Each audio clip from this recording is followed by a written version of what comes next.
Thank you, Favor. Please remain standing for the NBA prayer to be led by Charles Ajiboye, Assistant Publicity Secretary of the NBA. Thank you.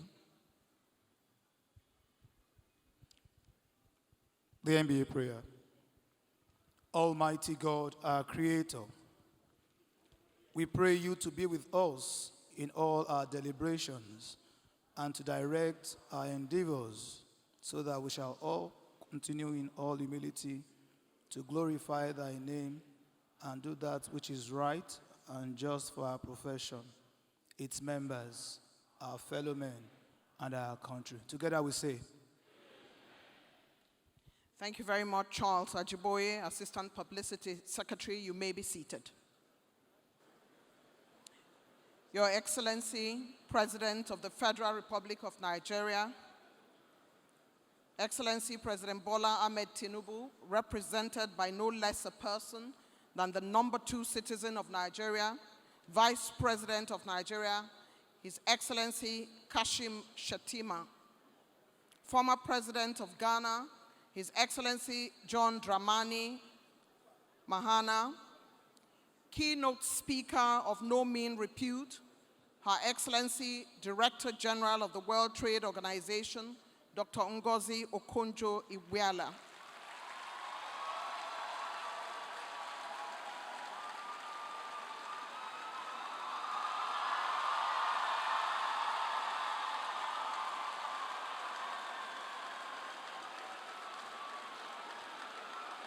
Your Excellency, you may want to take a bow.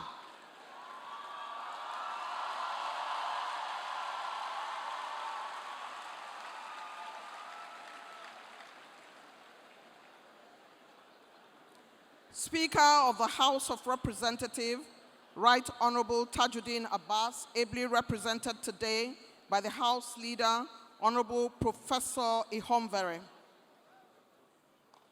Members of the Federal Executive Council here present, special mention of Prince Lateef Fagbemi, Attorney General and Minister of Justice.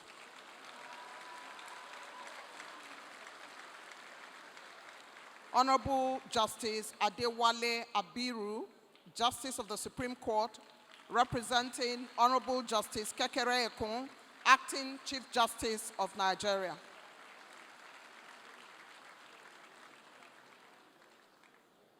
The Governor of Lagos State, Excellency Babajide Sanwo-Olu. Governor of Plateau State, Excellency Caleb Mutfwang.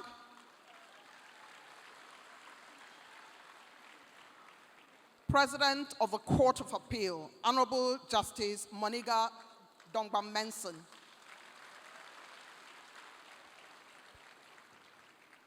Our revered traditional ruler in the house, the Ooni of Ife, His Royal Majesty Adeyeye Enitan Ogunwusi Ojaja III. Former attorneys generals and ministers of justice here present. President of the Nigerian Bar Association, Mr. Yakubu Chinoko Mekel, SAN. Incoming President of the NBA,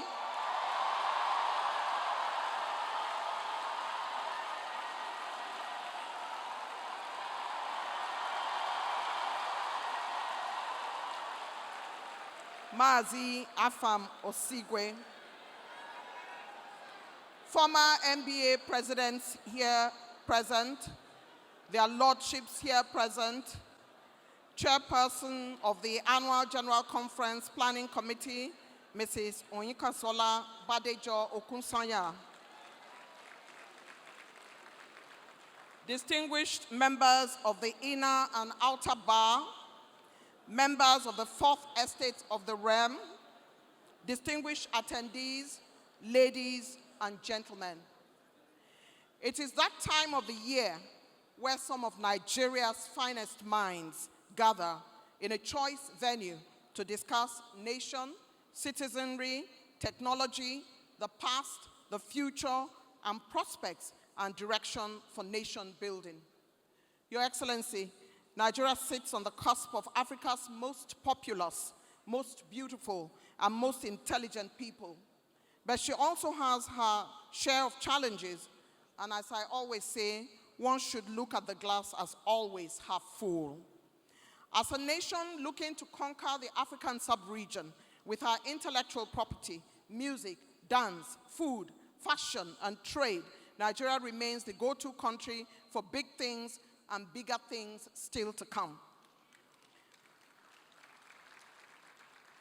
We continue to discuss our achievements and indeed our challenges. There are quite a number of professional bodies who take the heartbeat of Nigeria to heart, and the NBA stands towering above many.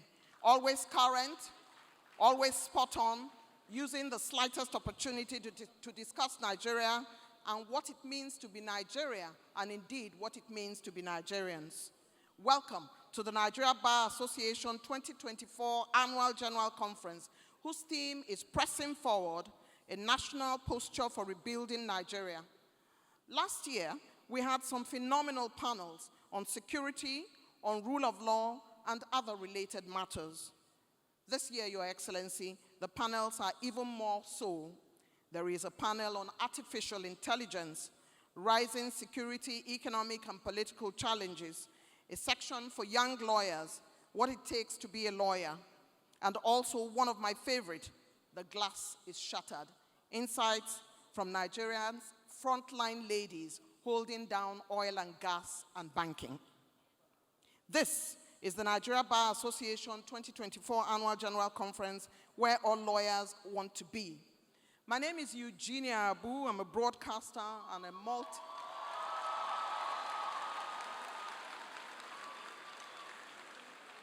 But I shall be co-hosting today with Akorede Habib Lawal, the NBA's National Publicity Secretary. Please give him a hand. But it's not our place to do the welcomes officially. It's time now for me to invite Akorede Habib Lawal to do the next set of honors. Akorede?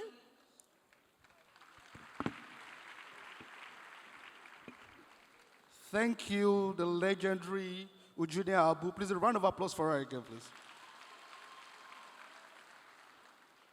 Welcome to the NBA conference, a conference like no other. Your Excellencies, my noble lords, distinguished members of this noble, the only noble profession, you are profoundly welcome to the 64th Annual General Conference of the Nigerian Bar Association. Please, a round of applause for yourself.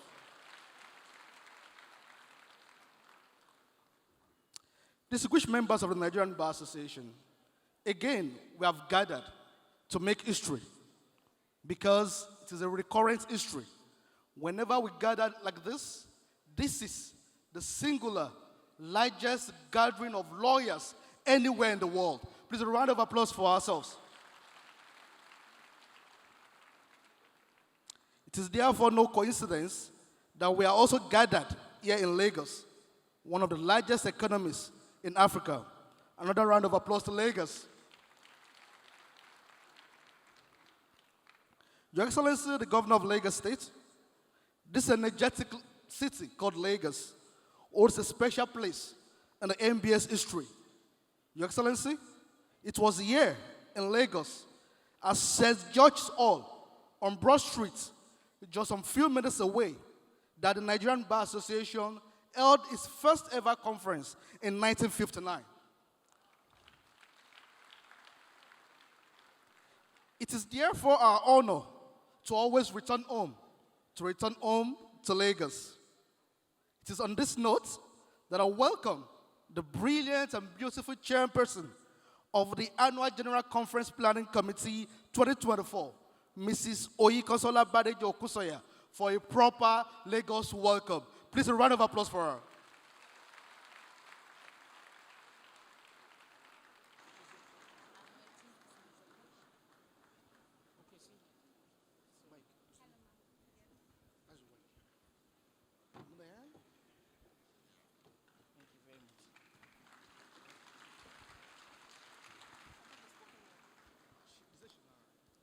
Good evening, ladies and gentlemen. I really would have liked to do the protocols, but I'm sure I'll mess it all up.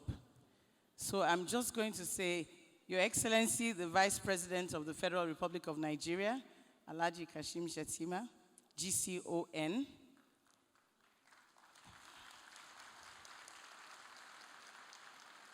The Governor of Lagos State, Mr. Babajide Sanwo-Olu.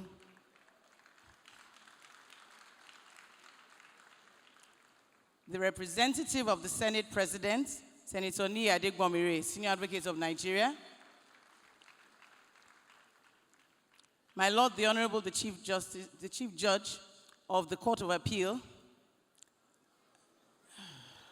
I did say I was going to mess it up. My Lord, Honorable Justice Monica Dongba-Mensing, Presiding Justice of the Court of Appeal. Oh my goodness. Honorable Justice Adewale Abiru, Justice of the Supreme Court. I'll switch them around.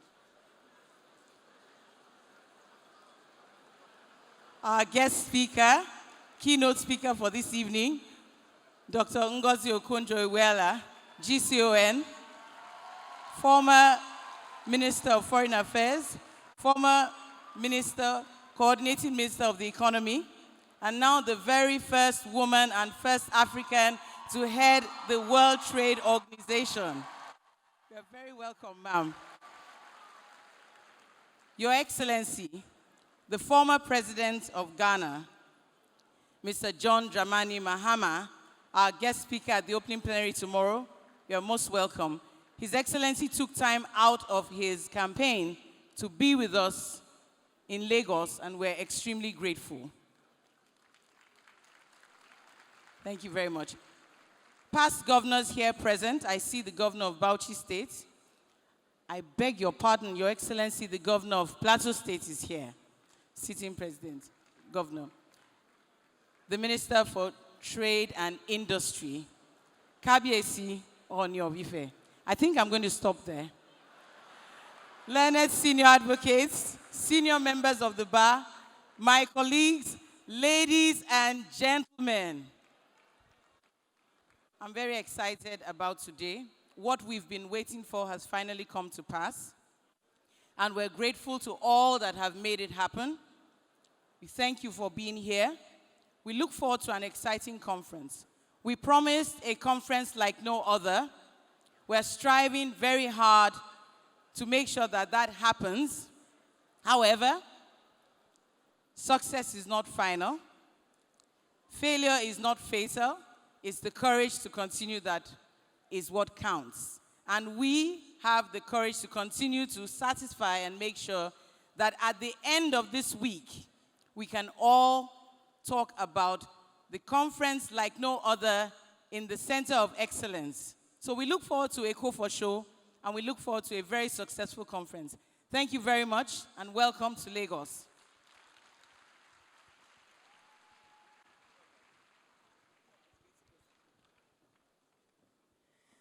Thank you very much indeed. Congratulations to Lagos. I just want you to look around you and say hello to the person seated beside you. This place is full up. MBA has done it again. Fantastic. Your Excellency, sir, other excellencies here present, distinguished ladies and gentlemen, we have a goodwill message from a woman very much after my heart, Chief Mrs. Folake Sholanke, SAN, and it's pre-recorded. Media, can you put it through for us to see, please? It's pre-recorded, and we're going to listen to her goodwill message. Nigeria. I salute the Vice President of Nigeria, Kashim Shettima. I also salute the newly minted Chief Justice of Nigeria, Kekere Ekun. I applaud the President of the Nigerian Bar Association. I salute the Attorney General of Nigeria, and I'm very grateful that the President of the Nigerian Bar Association has been so gracious to extend an invitation to me to give this message. I would like to say that the law being the foundation of the society, the bedrock of society, the presence of the Vice President of Nigeria at this conference is testament that the government believes in the rule of law, because the law is the bedrock and anchor of any stable society. I congratulate the new acting Chief Justice of Nigeria, and I'm delighted that she's going to do the Judex. The Judex is going to do everything to just improve the status of the legal system in Nigeria. I thank the president of the Nigerian Bar Association, and I congratulate him for all that he has done to put this conference together. To please listen carefully to all the speakers, because it is really not acceptable that when the speaker is speaking, somebody else is holding another mini conference. It is extremely important that members should listen carefully and contribute to the discourse of the conference, so that when the conference is over, they know that they have already contributed to the welfare of this country by their dialogue and discourse of the rule of law. I would like all of us to know that we need to make sure that the standard of the legal profession in Nigeria is really as high as it should be. When I joined the profession 61 years ago, the situation of the country was very different. But I know that whatever problem we have now, we will be able to solve them. And let me also salute Ngozi Okonjo-Iweala of the World Trade Organization. I thank you for coming to the conference. As the market is part of world trade, I do hope that somehow we were able to take advantage of your presence to know how to tackle the exorbitant costs of everything from food and everything in the market. I'm happy that God has brought everybody to the conference, and I wish you safe journey back to the conference, from the conference. Now, I would just like to emphasize that the senior members, I appeal to you to make sure that you look after the junior learned wigs, and also the young ones to please make sure that you go away with better knowledge and a renewed determination to really work hard to succeed in the profession. I wish you all a very enjoyable conference, and please make sure that you take something valuable away from the conference. That is why it is very important to always make sure that you listen to the speakers and take something away from them for the benefit of your own legal practice. Have a wonderful conference, a memorable conference, and thank you all for all that you have done.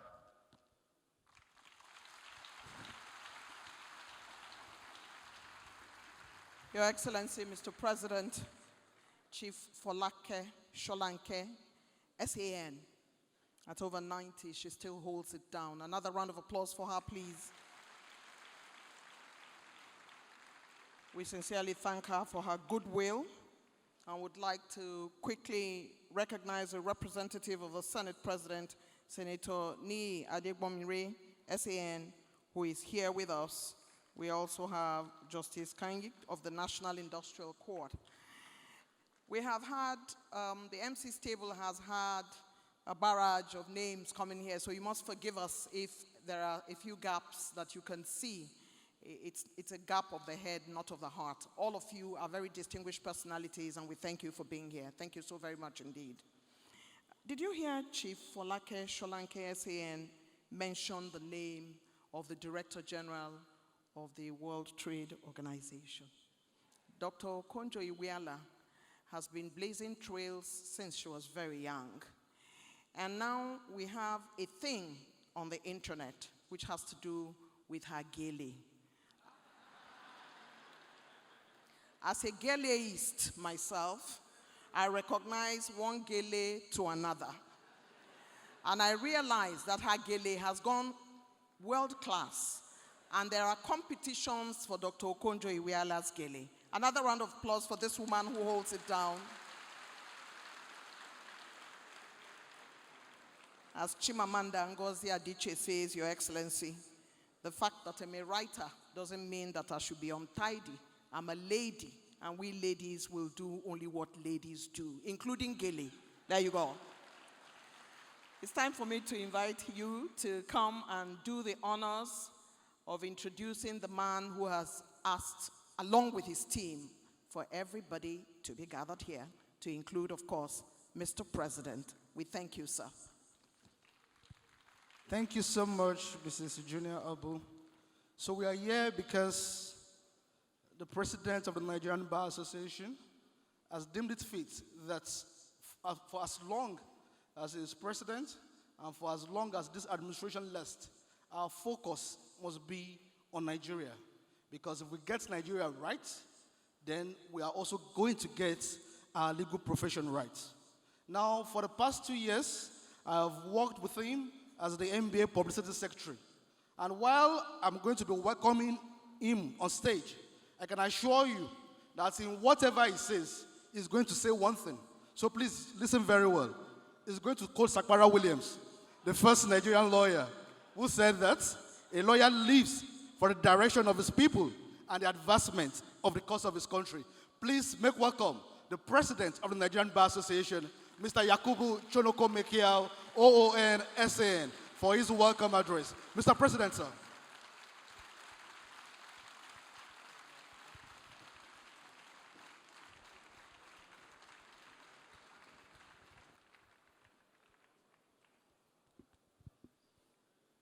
Thank you very much, Mr. Publicity Secretary.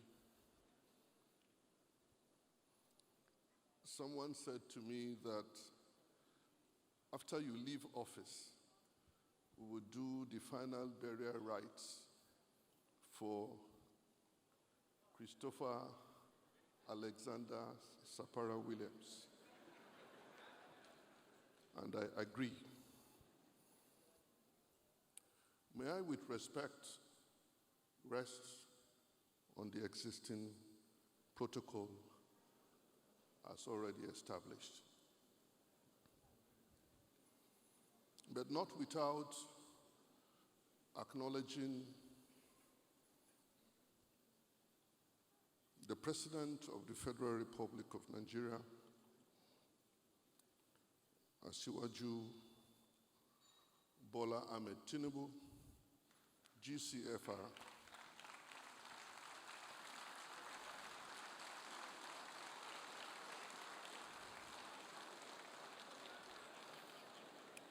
who is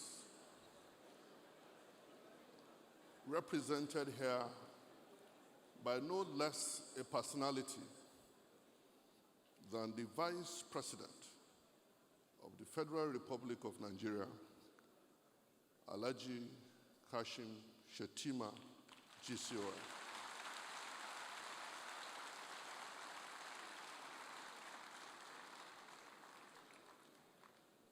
It is also in the best tradition of the bar and of the legal profession to extend respect and courtesies to the courts. And as I adopt the protocol, permit me again to recognize my Lord Honorable Justice K.M.O. Kekere Ekun, Acting Chief Justice of Nigeria,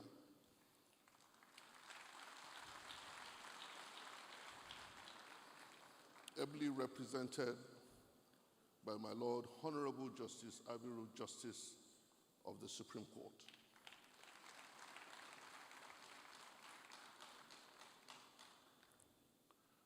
I will also recognize my big sister, the President of the Court of Appeal, Honorable Justice Monica Dongban Manson.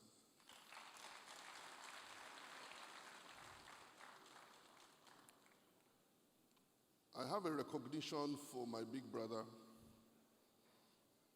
the Honorable the Attorney General of the Federation, Prince Lateef Olasukomi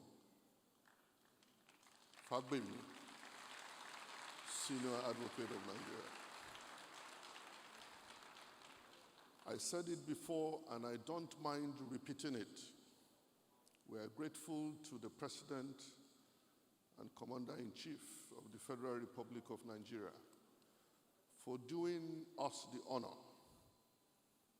and for also recognizing us, especially in the appointment of one who has a heart for justice, one who has spent his entire life doing the business of justice in the person of the Honorable Attorney General of the Federation.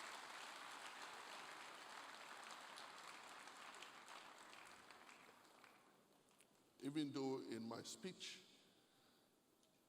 I've acknowledged our host, Mr. Governor of Lagos State, but permit me at the onset, because of the generosity and the kindness of this gentleman, who by the special grace of God is given the responsibility of steering the affairs of this state, the center of excellence, who has allowed that excellent spirit in him to find expression towards the Nigerian Bar Association in several ways. We were here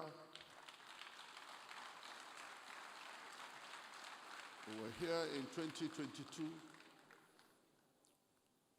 He welcomed us lavishly and without taking his generosity for granted. We knew that we can take it for a given that when we return to Lagos,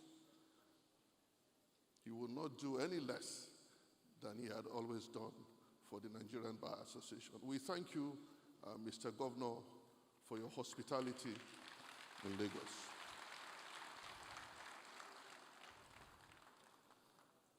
I was with His Royal Highness, the Kabesi, the Oni of Ife, earlier today. Permit me not to report what the Oni said to me, but suffice to acknowledge that is one who occupies a traditional stool, a highly respected stool, and one who also makes us proud. Thank you very much for coming. Last year, the theme of the conference was Getting It Right, charting the course for Nigeria's nation building. It explored key aspects of nation building from the perspective of security, economy, and the administration of justice. The decision to broaden the conversation beyond a typical law conference was made in recognition of the interconnectivity of the various factors influencing Nigeria's progress. The insights and outcomes gleaned from these engagements have served as tools for our continued dialogue with government and other relevant stakeholders in Nigeria's nation building, for ourselves as an association and on behalf of the people of our dear country. We were privileged to have the President of the Federal Republic of Nigeria, His Excellency Asiwaju Bola Ahmed Tinubu, GCFR, declare the 2023 Annual General Conference open and delivered a riveting speech that elicited a standing ovation at the opening ceremony. His Excellency, the President, made a call on members of the legal profession and other Nigerians alike to commit, in the President's words, to a change of mind, a change of attitude, and a change of approach to governance in order to exploit our great potentials for the benefit of the people. This year, we aim to build on the progress achieved through last year's conversations and subsequent collaborations with government and other stakeholders within and outside Nigeria. In coming up with the theme of this year's conference, pressing forward, a national posture for rebuilding Nigeria, we were primarily motivated by the scripture where Apostle Paul, in a deep and clear expression of the understanding of his calling, said, I press toward the mark of the prize of the high calling of God in Christ Jesus. While the annual General Conference of the Nigerian Bar Association is not a religious gathering, we as legal practitioners can learn from this, remind ourselves of the noble call upon us to provide guidance to the people in protecting their rights and advancing the cause of our nation, to remain focused, resolute, and fix our gaze on the lofty goals of this call, which only the legal profession is privileged to undertake. This unique dual responsibility of legal practitioners, either serving on the bench or at the bar, was succinctly encapsulated in the immortal words of Sir Christopher Alexander Sapara Williams, the first Nigerian to be called to the English bar, who said, the legal practitioner lives for the direction of his people and for the advancement of the cause of his country. This privilege, no doubt, comes with corresponding responsibilities, which bring to mind another equally immortal words by the legendary jurist, Sir Adetokunbo Ademola, Chief Justice of Nigeria, actually the first indigenous Chief Justice of Nigeria, who noted that the respect in which the bar in any country is held is the best indicator of the freedom in that country. And I repeat, the respect in which the bar in any country is held is the best indicator of the freedom in that country. And we can only get to be respected when we, as members of the legal profession, discharge our dual functions mentioned above, not only creditably, but also as of necessity, honestly, professionally, and ethically, always motivated primarily by the need to serve justice to the people. It was Sheikh Usman Dan Fodio, the 18th century Islamic scholar, who was reported to have said that a people can exist without religion, but they cannot exist without justice. That is profound. That is profound. Which means that the existence of this country, or our existence as a people, is intricately connected with our responsibilities as members of the legal profession.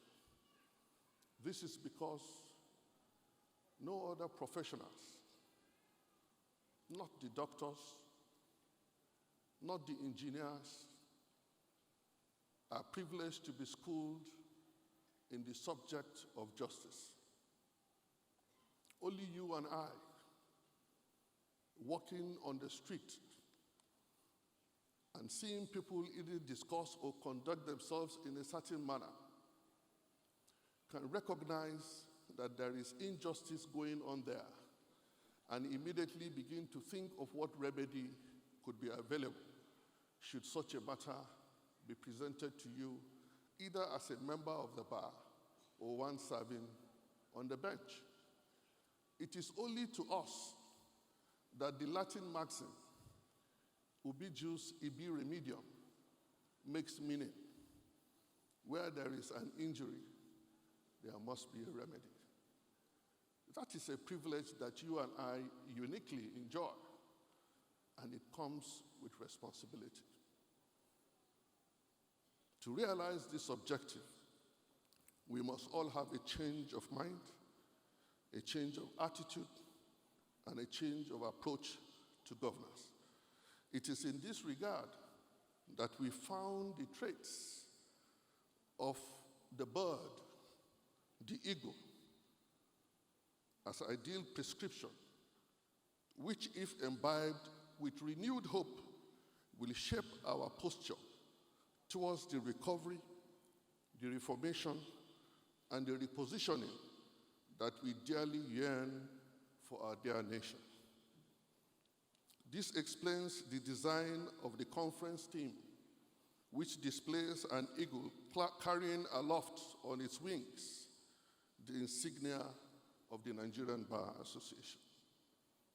The symbolism is a clear reminder of our role in the society and our duty to the people of Nigeria, and that we can only deliver on this all-important assignment if we assume the posture and traits of an eagle. What do I mean? The eagle has strong vision. It is tenacious and a high flyer. The eagle does not mingle with vultures. It is not found in the midst of mediocres. The eagle does not feed on dead meat. Dead meat, for me, is likened to corruption.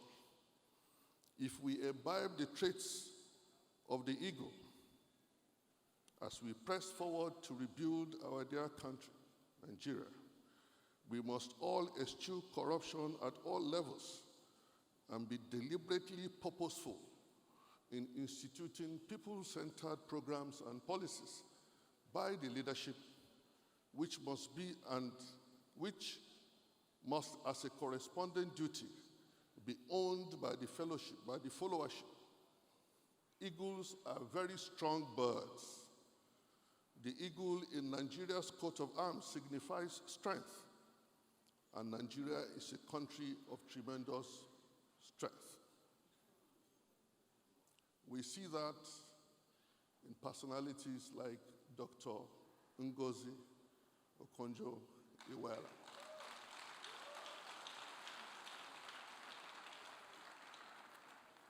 If you are looking for one Nigerian that has imbibed and has expressed the traits of an eagle, and you meet Dr. Ngozi Okonjo-Iweala, you will look no further.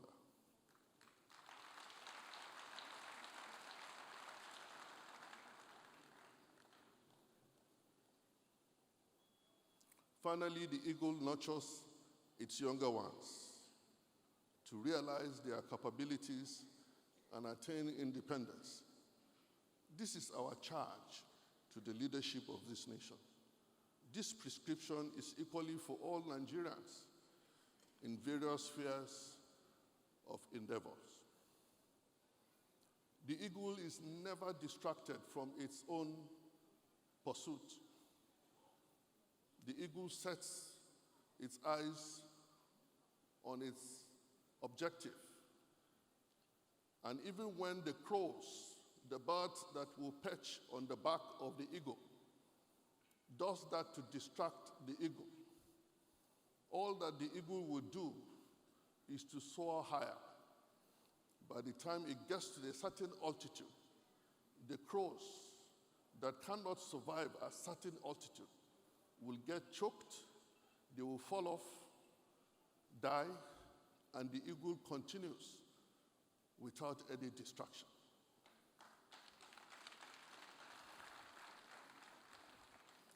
That is who we must be if we must press forward to rebuild this country.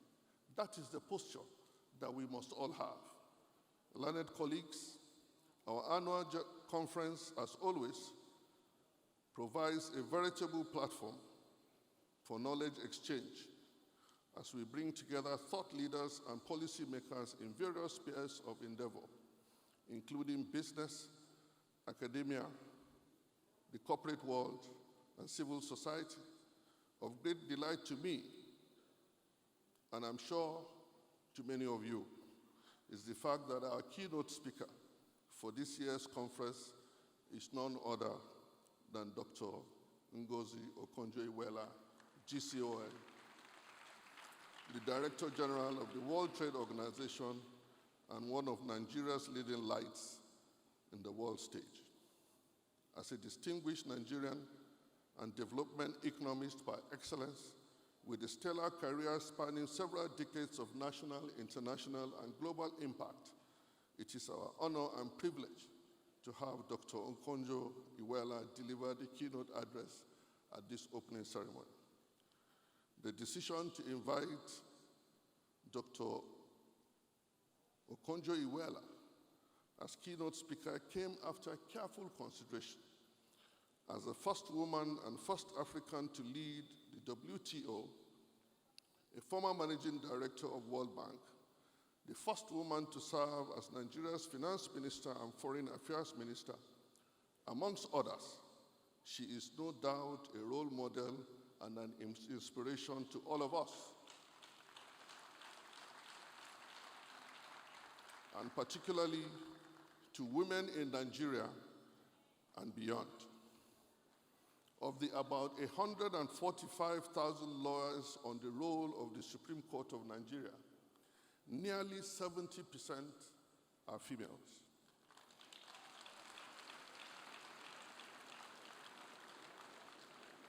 Many of whom I can hear the men grumbling. They have overtaken. They have the President of the Court of Appeal, the Acting Chief Justice of Nigeria, several heads of courts in Nigeria. The women are taking over. They have actually taken over. And we are sure they will do us proud.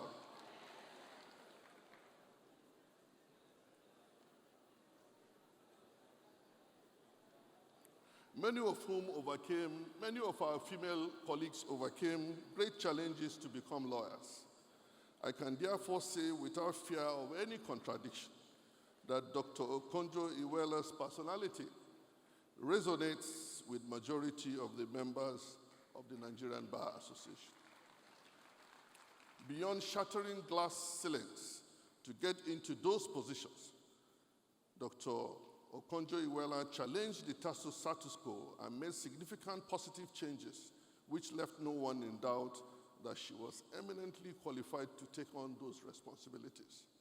This administration has been deliberate about projecting the place of women in our profession and preparing them for leadership positions. For the first time in the 64-year history of the Nigerian Bar Association, the Conference Planning Committee is being headed by a team made up exclusively of our female colleagues, with Oyinkan Sola Badejo Okunsanya as the chairperson of the Annual General Conference Planning Committee. We have Amina Suleiman Kaoje as the alternate chair, Laura Alakija as secretary, and Chika Okoli as the alternate secretary. The excellence you now see and you will yet encounter in the course of this conference is largely a function of the AGCPC led by these women, and I extend my profound gratitude to the committee on behalf of the bar. In the next 2 days, we will have 1 plenary session and 31 breakout sessions comprising different topics curated around the themes of security, economy, and administration of justice and professional development. This has been the areas of focus over the 2-year period of our administration. In conclusion, we are grateful to President Bola Ahmed Tinubu, particularly for his demonstrated commitment to sustainable reforms in the justice sector. His Excellency undoubtedly realizes that reforms in the justice sector is a sine qua non to achieving the vision of his administration for socio-economic and political development, with the attendant prosperity for the good of the people of Nigeria. His Excellency, the Vice President, Alhaji Kashim Shettima GCON, through our interactions, has shown a clear understanding of the core issues and challenges bedeviling the administration of justice system. Our every interaction with His Excellency always yields forward-looking proposals, some of which we have appropriated for the purpose of our advocacy on the reform of key justice institutions. This is the first time that His Excellency will hear that we have adopted our conversations with him, and they formed part of our advocacy notes. I have at every public occasion and forum mentioned that the choice of Prince Lateef Fagbemi, Senior Advocate of Nigeria, as the Attorney General of the Federation and Minister of Justice is a choice well made. The evidence lies in the rapid progress that have been made both in the area of administration of justice reform, public interest issues, and the professional development of legal practitioners.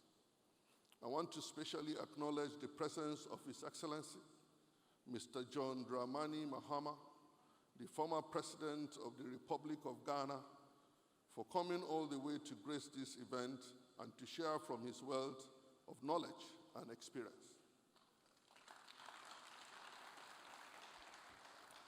His Excellency is in the middle of his campaign to return to that exalted office in December of this year.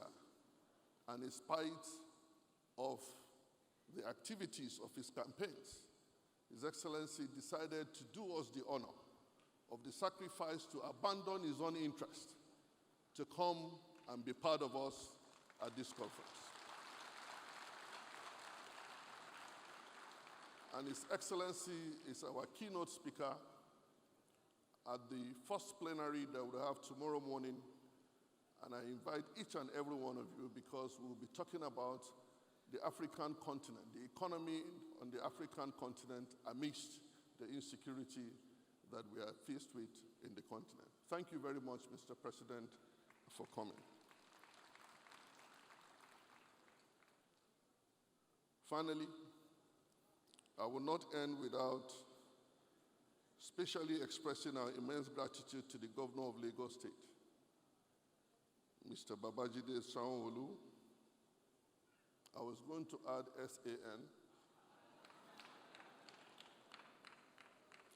for once again graciously playing host to the Nigerian Bar Association. We thank Mr. Governor, and we are very grateful for the leadership qualities you bring to bear in the affairs of Lagos State. I will be remiss if I do not specifically acknowledge three of our grandmothers, two of whom are here, Mrs. Hairat Balogun, OON, a trailblazer in her own right. Needless to mention all the ceilings that Hairat Balogun, OON, shattered, and how that our grandmother continued to be an exemplary member of this profession, always drawing attention to ethics and professionalism. I am very close to someone who served in the Ministry of Justice when Mama was Attorney General of Lagos State, and he knows how not to appear in the ministry without proper dressing. Thank you very much, Ma, for always being there with us, for always supporting us. We are grateful. And to my far right is another grandmother, a wonderful mother, a wonderful grandmother, one that has also been so exemplary, one that has kept this profession. They both have done so much to keep this profession for those of us who came much later to find a place to express the giftings that God has put in us. Mrs. Priscilla Kuye, past president of the Nigerian Bar Association. Thank you very much. Both Mama Hairat Balogun and Priscilla Kuye were at our pre-AGC NEC meeting yesterday. They came, they prayed for us, they blessed us, and I know from that moment the Nigerian Bar Association would not be the same. We would continue to experience better growth as an association. In conclusion, we have planned this conference. I said finally.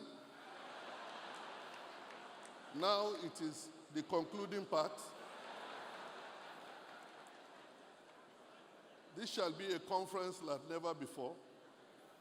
I want to urge all participants to take full advantage of the knowledge of the array of our distinguished speakers from across the globe. I therefore call on all of us to take a dip into this knowledge-sharing exercise as we equip ourselves with the necessary tools to press forward towards rebuilding Nigeria. And lastly,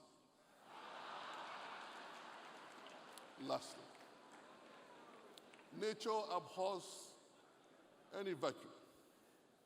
The Nigerian Bar Association, recognizing that very profound statement, went to the polls on the 20th of July, 2024, to elect my successor to lead the next set of the executive committee of the Nigerian Bar Association. And you have done just that. With 4 days to go as president of the Nigerian Bar Association, I have the privilege and the singular honor to introduce to you one that you already know, one that we describe as the golden boy of the Nigerian Bar Association. One who was the chairman of Abuja branch at a time when it was just a single branch. One who also served as general secretary with our illustrious president, Mr. Austin Alege, Senior Advocate of Nigeria,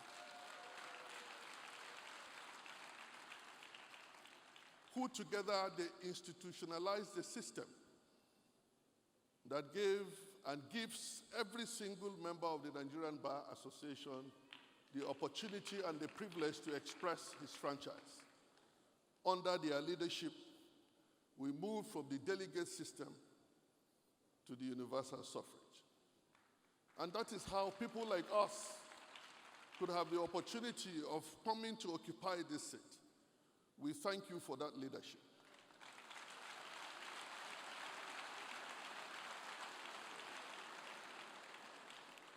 If a day after you are called to the bar, you have the right to appear before my Lord, Honorable Justice Abiru at the Supreme Court, why should you not be eligible to participate in the election of your leaders of the bar?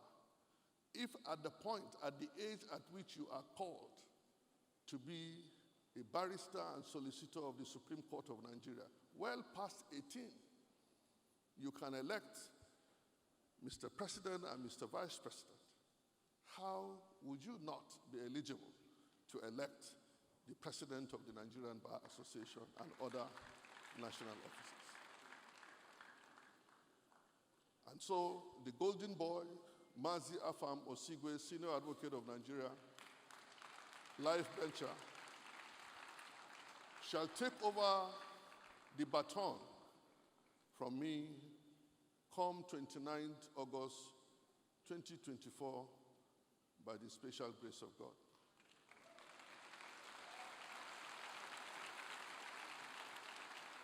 I say to you, congratulations, and I congratulate each and every one of you for expressing your franchise.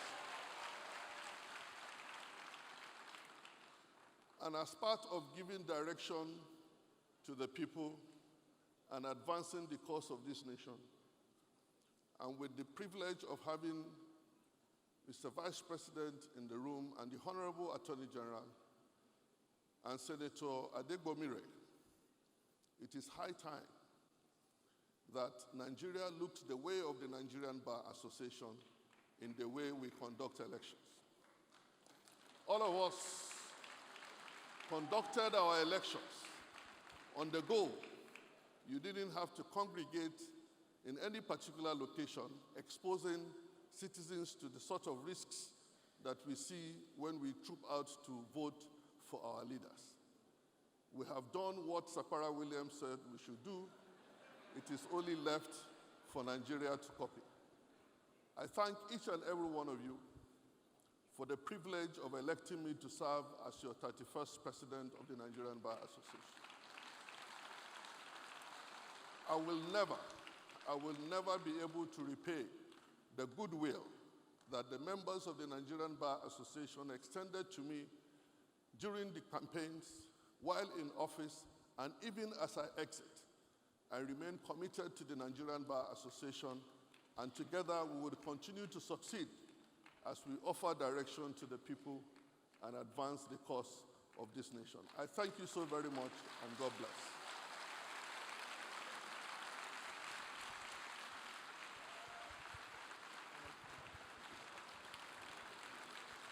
Isn't it just about legacy? It's legacy. And His Excellency, the Vice President, is on his feet.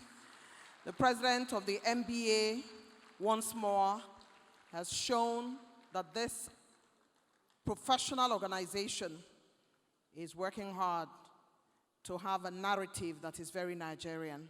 Please be seated. Thank you very much. Thank you. NBA President Meiko.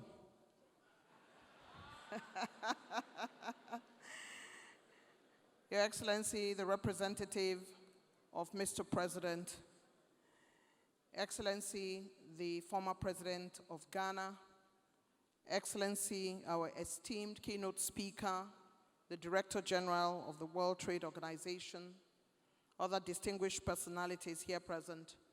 Indeed, it is a glorious day to begin and kickstart this annual conference. I'd like to take a moment to salute past presidents of the NBA in the house. Please wave wherever you are. Past presidents of the NBA in the house, please wave. I can see the very lovely Mrs. Priscilla Kuye and everyone else, past presidents. We thank you for coming, sir. We thank you for coming, ma. Past general secretaries. Past general secretaries. Ma'am, I see you. There you go, Mrs. Hirat Balogun. It's always good to see those who teach us come out to listen to us. We thank you. A couple of weeks ago, it was time to show that the Abuja Court of Appeal complex was going to be commissioned, and I happened to be host. But this story is an interesting one, and I'll return to it in a minute. I'd like to dwell on the representative of Mr. President, a luminary in his own right, a reader who spends his time in bookshops, a shining light in banking, academia, and politics, a man who understands what it means to lead. The president couldn't have chosen any better than a fecund and cerebral person, His Excellency the Vice President. We thank you, sir, for coming. We thank you. We thank you. And only recently, at 2 weddings, he talked about the importance and the value of marriage. Your Excellency, we've been listening to you and we'll be following, so we note that. I was talking about the official groundbreaking ceremony of the Abuja Court of Appeal complex where I was host. And at that event, I did mention that I wanted to be a lawyer. And with all the clapping going on, you know, I still think about it from time to time. However, while I still stand on that protocol of thinking about it, there was a lady very much after my heart who had said to me, "You can do it. It is possible. Go and be a lawyer. We are here to support you." That lady, distinguished ladies and gentlemen, Your Excellency, my sister and friend, President of the Court of Appeal, Honorable Justice Monica Dongba-Menson, will now come forward and deliver her goodwill. Encourage her as she comes along.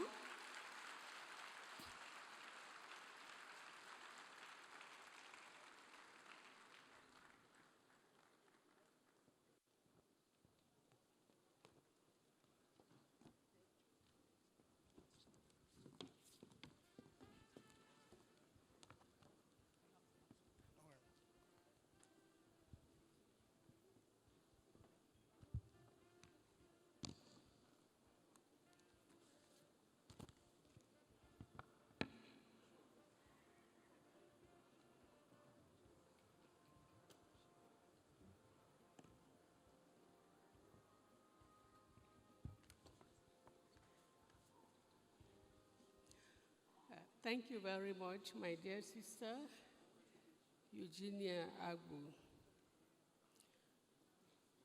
Mr. President, Your Excellency,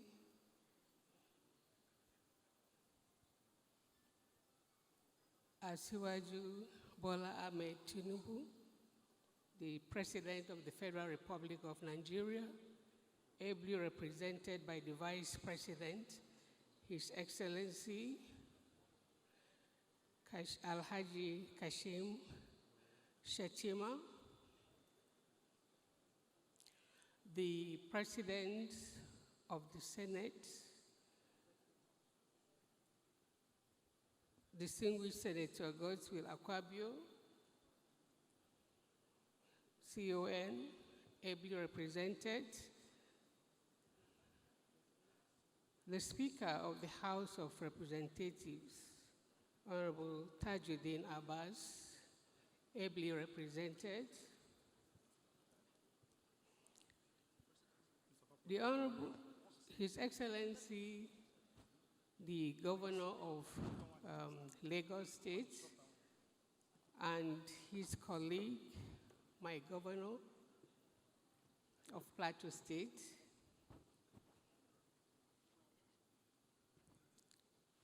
I could plead that I be allowed to stand on the established protocol. Thank you very much. I would, however, not fail to recognize the person who invited us here, and particularly our star, Dr. Okonjo Iweala. I'm honored and pleased to deliver these goodwill remarks at the 64th Annual General Conference of the Nigerian Bar Association. I thank the President of the Nigerian Bar Association, Yakubu Shunoku Meikao OONSAN, and his great team for inviting me to this auspicious occasion. I also appreciate the Nigerian Bar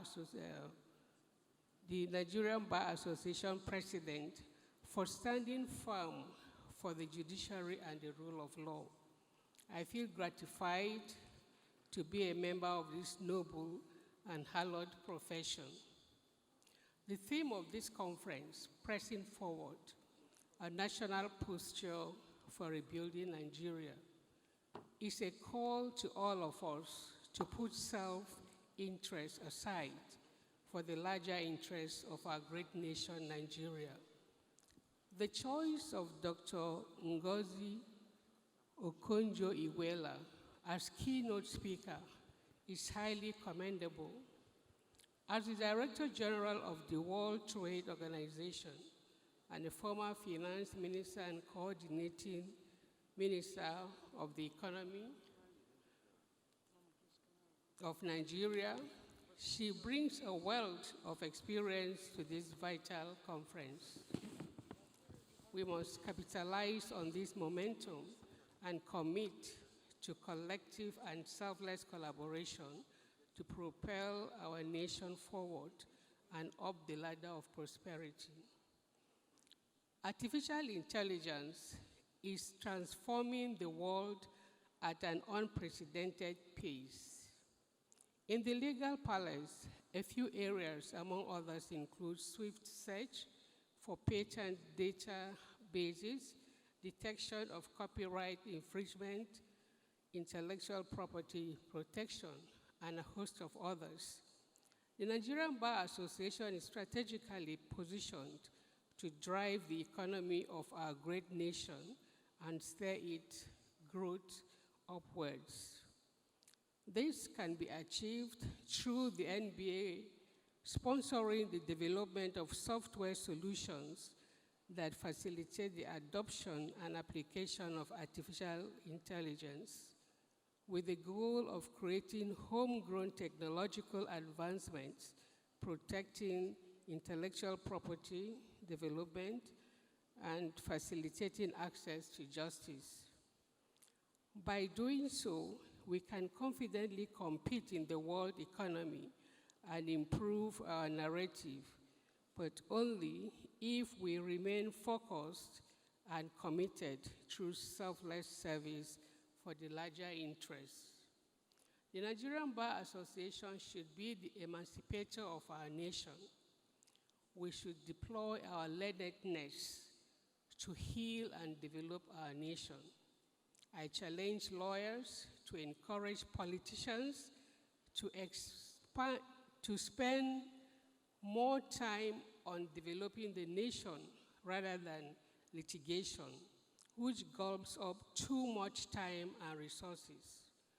To achieve economic growth, we must hold politicians accountable to their promises to the masses. We best reflect the ethos of our calling by enabling a lawful, progressive, and fair society. Therefore, pressing forward will require a thorough nationalistic revolution in our whole attitude to survive as we work for the betterment of our nation.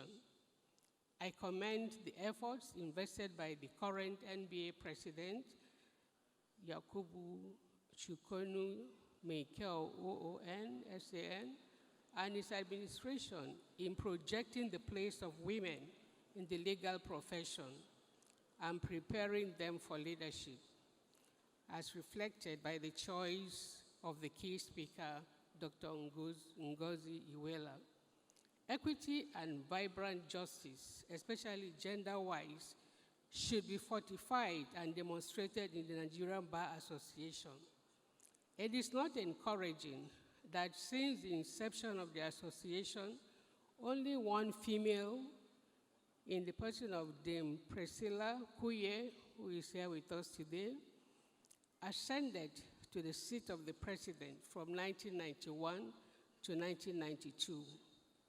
In a profession that boasts near equality, and the president just informed us that we, in fact, are 70% over 30 of women being in the majority. It is quite sad that we have not had a female president of the bar for over 3 decades. We cannot demand equity in a progressive society and be regressive among our ranks. Therefore, more has to be done. I extend my warm congratulations to His Lordship, the Honorable, the Chief Justice of Nigeria, Honorable Justice KMO Kekereku, GCON, on becoming the second woman to take up the mantle of leadership of the nation's judiciary. Perhaps we should expect the second president in NBA. I thank you all for your attention. I wish us all wonderful and beneficial deliberations at this very important conference. May the Lord God Almighty bless the Federal Republic of Nigeria and the Nigerian Bar Association.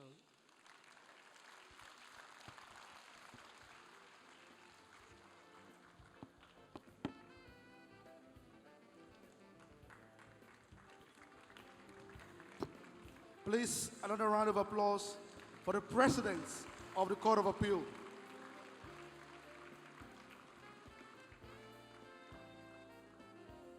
The Court of Appeal is a very critical court in Nigeria. I'm sure particularly for politicians.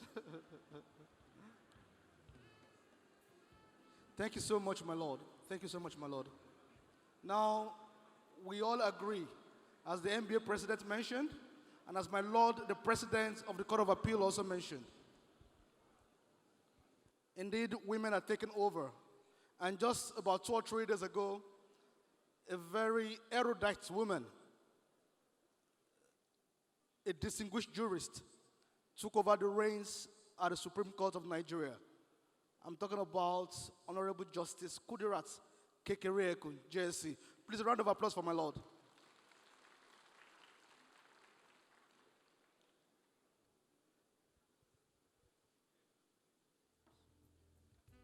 And representing my Lord today at this very auspicious occasion is Honorable Justice Abib Abiru, JSC. Please, my Lord, we humbly invite you for the goodwill message of the Honorable the Chief Justice of Nigeria. My Lord, Honorable Justice Abiru Adewale. Please, a round of applause for my Lord. A very handsome man. I know most times we see my lords in hoods and in gowns. But today we are seeing my Lord in suits, and he's a very handsome gentleman. My Lord, please.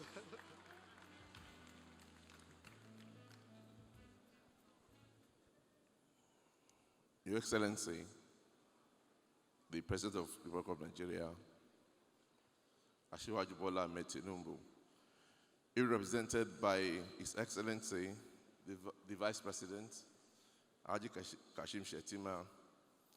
Please permit me to stand on the existing protocols so that I do not breach protocols. But I would like to recognize my governor, Mr. Babajide Sanwo-Olu, Governor of Lagos State.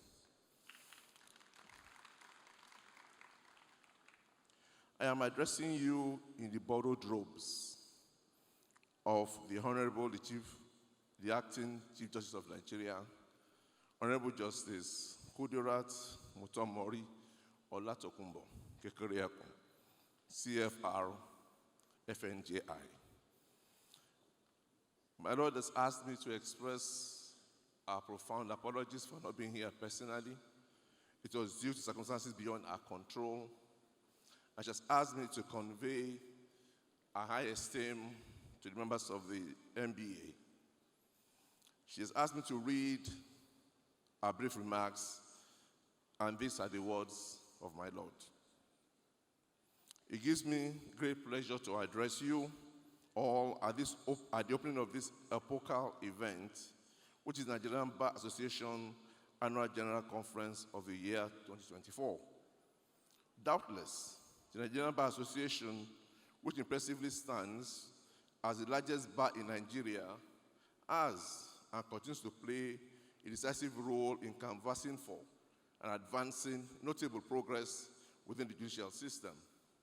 Accordingly, this conference, which in my opinion serves as an annual convergence of the greatest and the most vibrant legal minds in Nigeria, has always presented an opportunity to remind ourselves of the core values and principles that are most crucial to the distinctiveness and the subsistence of the legal profession, to reaffirm the mutual relationship that exists between the bar and the bench, and to also reflect on our collective roles in building and sustaining a visibly independent, virile, and proactive judiciary.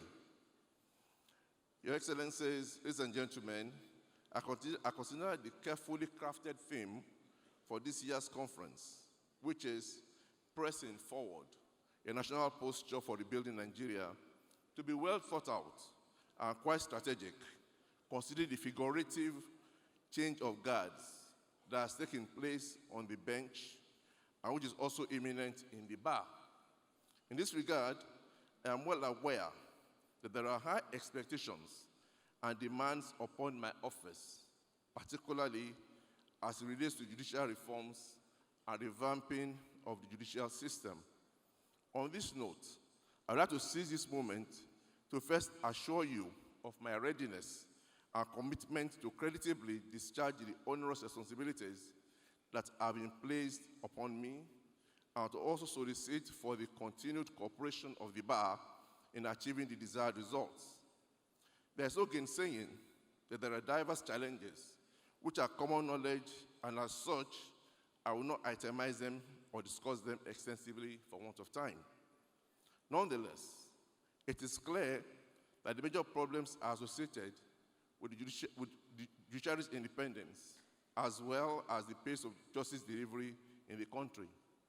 With your support and dedication from the relevant quarters, I am confident that these issues, which are neither novel nor peculiar to our judiciary, will be resolved in due course.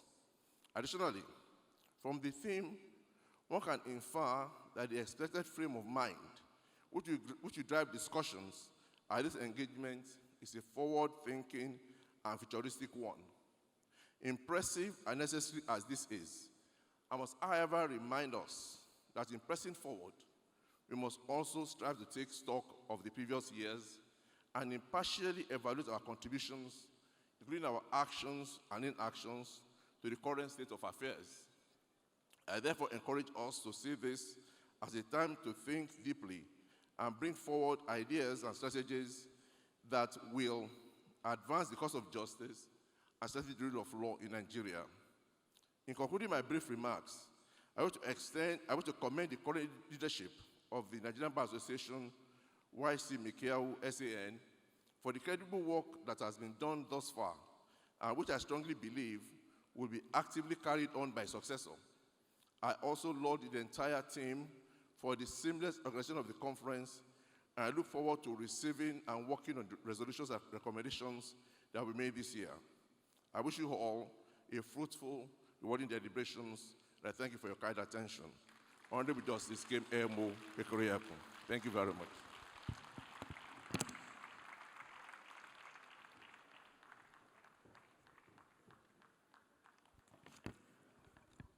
Please, another round of applause for my Lord.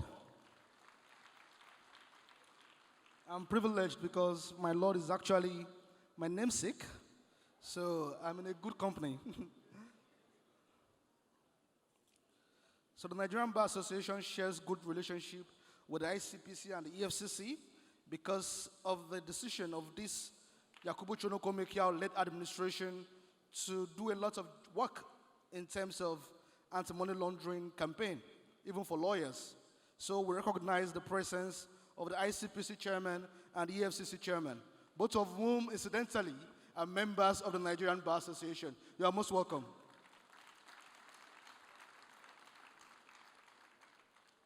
We also share a good relationship with other professional bodies, and so we are privileged to also have with us the chairman of the Chartered Institute of Bankers of Nigeria. You are most welcome, sir, Professor Pius Deji Olanrewaju. In that regard, we also welcome the president of the Nigerian Association of Chambers of Commerce, Industry, Mines and Agriculture, Dele Kelvin Oye, Esquire. You are most welcome. And so we are getting to the meat of this opening of the annual General Conference ceremony. And I have the honor of calling on a member of the Nigerian Bar Association, another woman again, actually, Prada Uzodima, to please come on stage to come and give the citation of the keynote speaker for today. Prada, please, a round of applause for her. And as you can see, she's wearing something very similar to the keynote speaker. So please.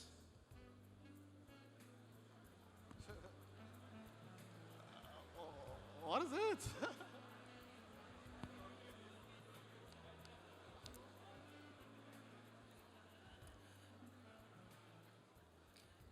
Good evening, Your Excellency Alhaji Kashim Shettima, the Vice President of the Federal Republic of Nigeria. Respectfully, please permit me to stand on all already established protocol. Ladies and gentlemen, distinguished colleagues, and esteemed guests, it is with profound honor and immense pride that I stand before you today to deliver this citation for a truly extraordinary individual. A woman whose name has become synonymous with excellence, integrity, and groundbreaking leadership on a global stage.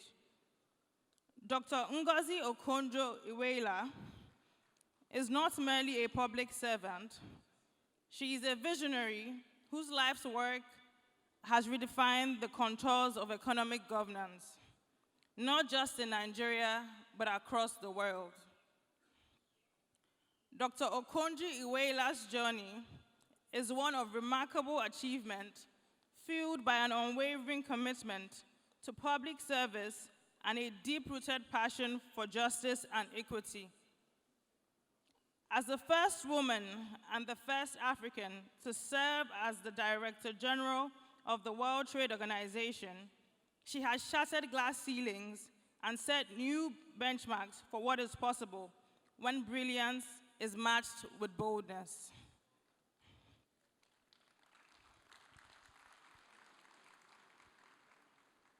Her academic credentials are as formidable as they are inspiring. A graduate of Harvard University with an AB in economics, followed by a PhD in regional economics and development from the Massachusetts Institute of Technology. Dr. Okonjo-Iweala's scholarly excellence laid the foundation for her subsequent roles as a global leader. Her academic prowess, however, is only the beginning of her story. In her 2 tenures as Nigeria's Ministry of Finance, Dr. Okonjo-Iweala's impact was nothing short of transformative. Under her stewardship, Nigeria negotiated the cancellation of $30 billion of external debt, an achievement that stands as one of the most significant economic victories in our nation's history. She instituted reforms that enhance transparency and accountability, setting new standards for public financial management. Dr. Okonjo-Iweala's influence extends far beyond Nigeria. As a managing director at the World Bank, she played a crucial role in the global development, spearheading initiatives that lifted millions out of poverty. Her work on the international stage has made her a sought-after voice on issues ranging from the global health to economic inequality.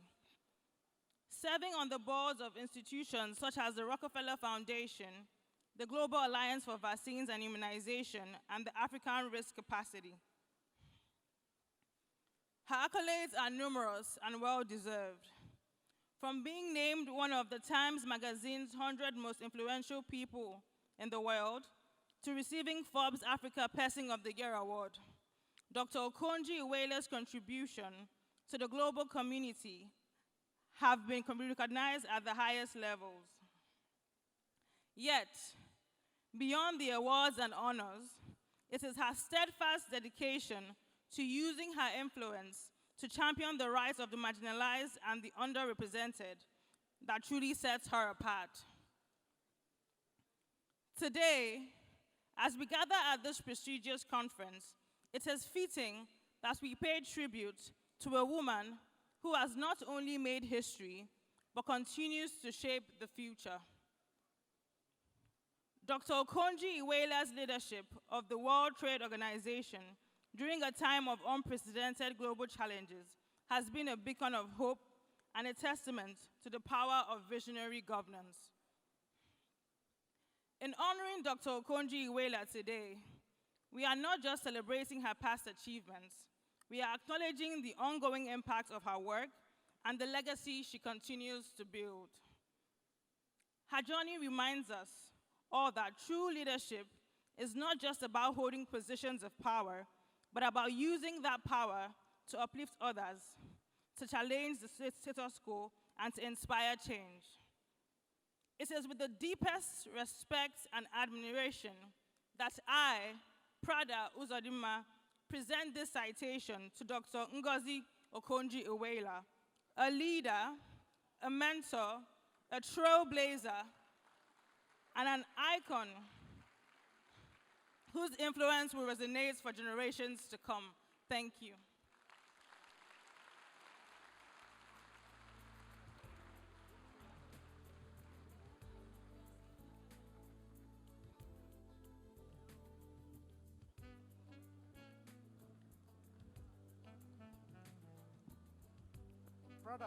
Brother, please.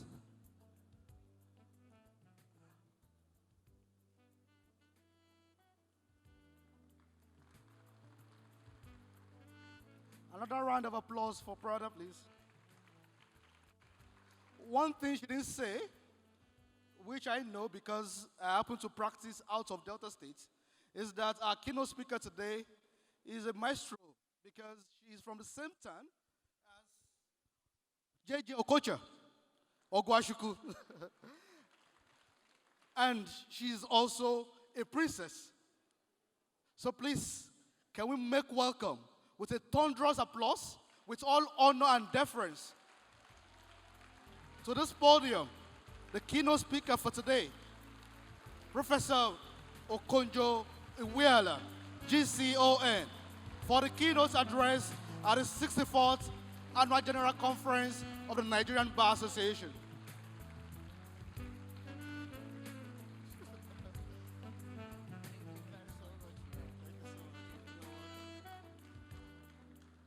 Please be seated.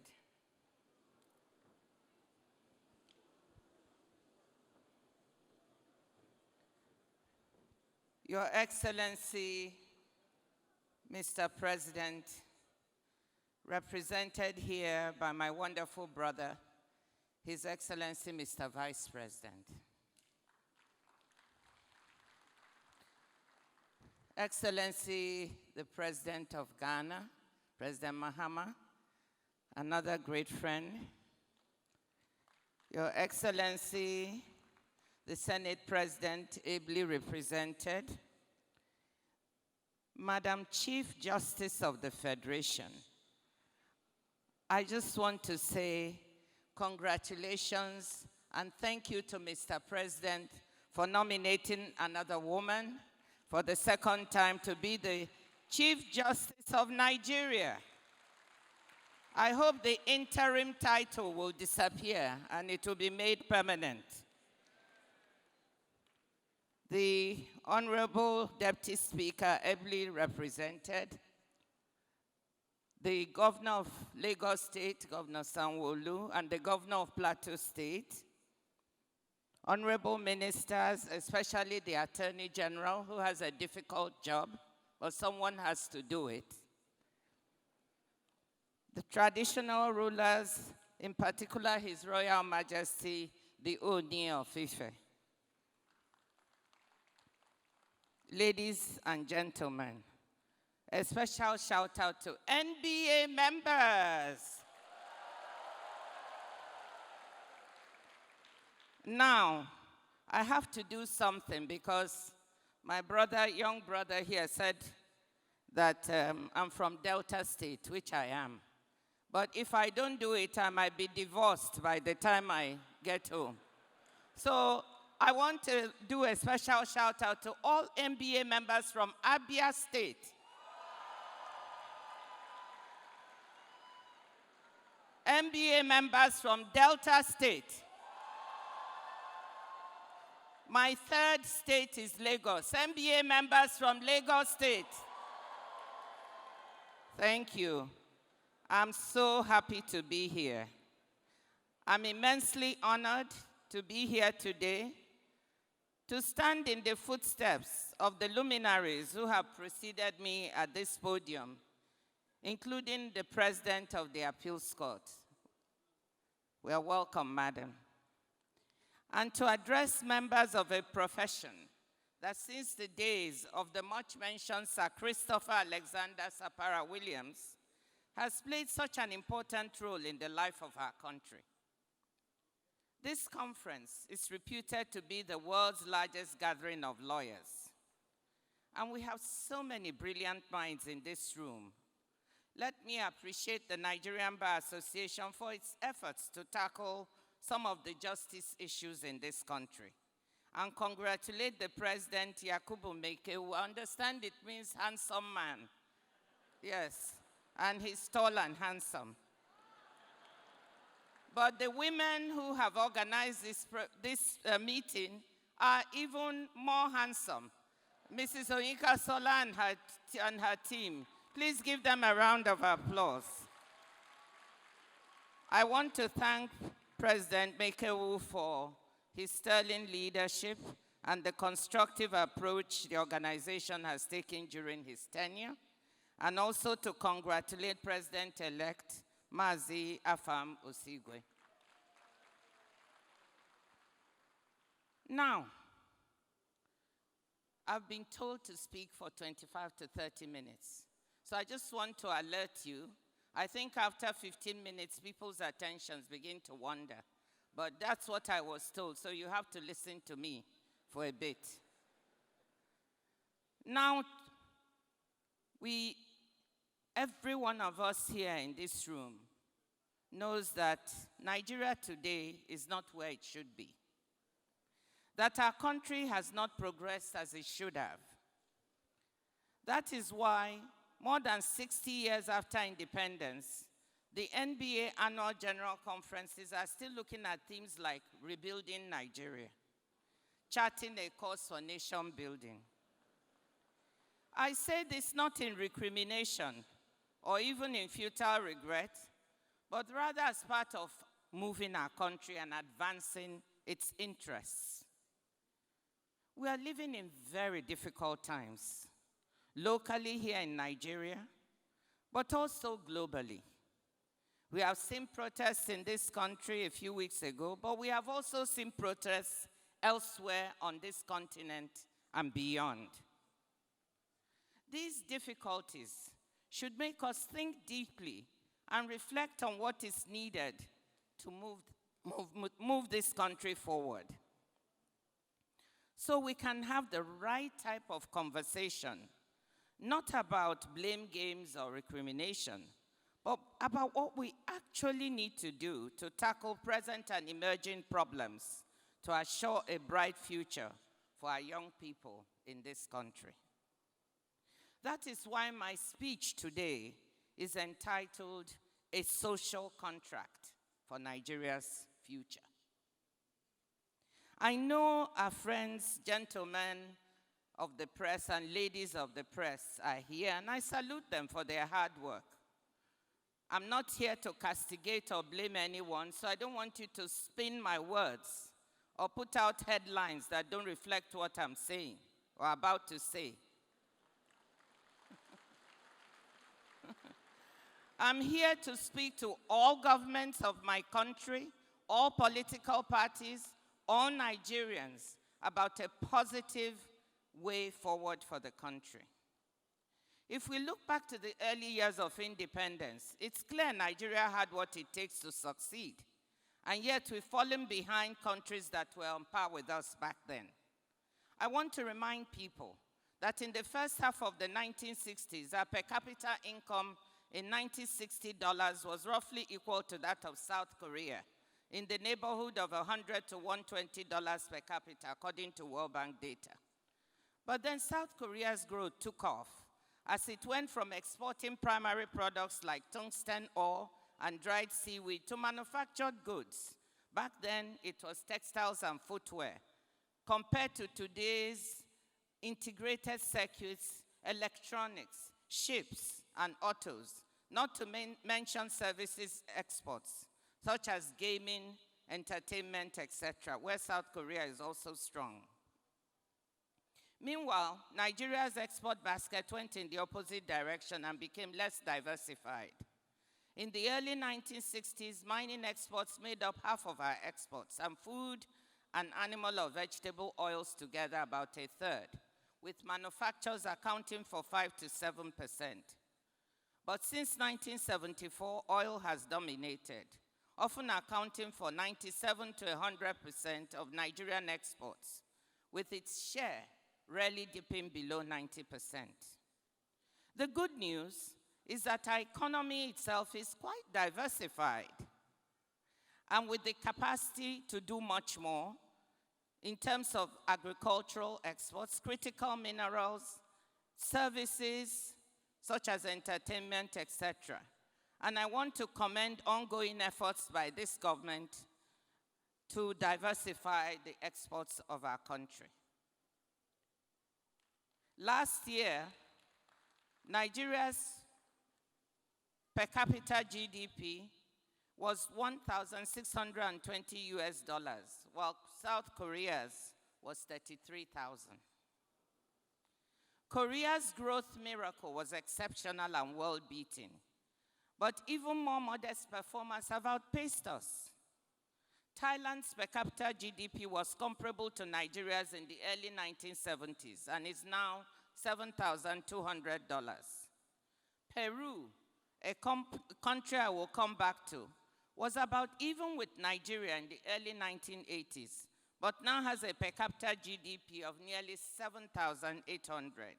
Even India, which into the 1990s and 2000s had a per capita GDP well below Nigeria's, recently surpassed us on that mark and is now 2,484. India is now the third largest economy in the world, one of the fastest growing and modernizing economies. I cite all these numbers not because GDP is a perfect measure, but because, as Daniel Susskind, a scholar on economic growth at King's College London, recently put it, and I quote, GDP is correlated with almost every measure of human flourishing. So whether we like it or not, it does tell us an important story, and it affords us a measure of comparison. Many of the big questions the MBA is grappling with at this conference have at their root Nigeria's failure to sustain rates of economic growth and development that consistently outpace the growth of our population. We have had episodes of reform and faster economic growth that were not merely a function of the price of oil, but we were unable to consolidate and build on them. And millions, indeed scores of millions of our compatriots have paid the price in terms of diminished job prospects and human well-being. For example, in the decade between 2000 and 2014, we had an average GDP growth rate of 3.84%, well above our population growth rate of 2.6% per annum. meaning that people were on average truly improving their standards of living. During the following decade, average annual GDP per capita growth has been negative, around minus 0.9%, meaning people were worse off because we were not able to sustain prior positive growth momentum. A very important part of the explanation for why we've not been able to succeed is lack of policy consistency. Successive administrations failing to continue good, and I emphasize good economic and social policies put in place by predecessors, allowing politics to frame policy, what we can call the not made in my administration syndrome. We all understand that where policies are bad and not working, of course, politics should intervene. But where things are working to the good, we ask, why fix what is not broken? To minimize the volatility of economic and social policy, and to set our country on a steady growth and development path, rather than an episodic growth path, I have become increasingly convinced that Nigeria needs a social contract. By this, I mean a fundamental cross-party, cross-society agreement that certain things in the economy, in the country, in policy and in society are sacrosanct and shall not be touched or changed when administrations change.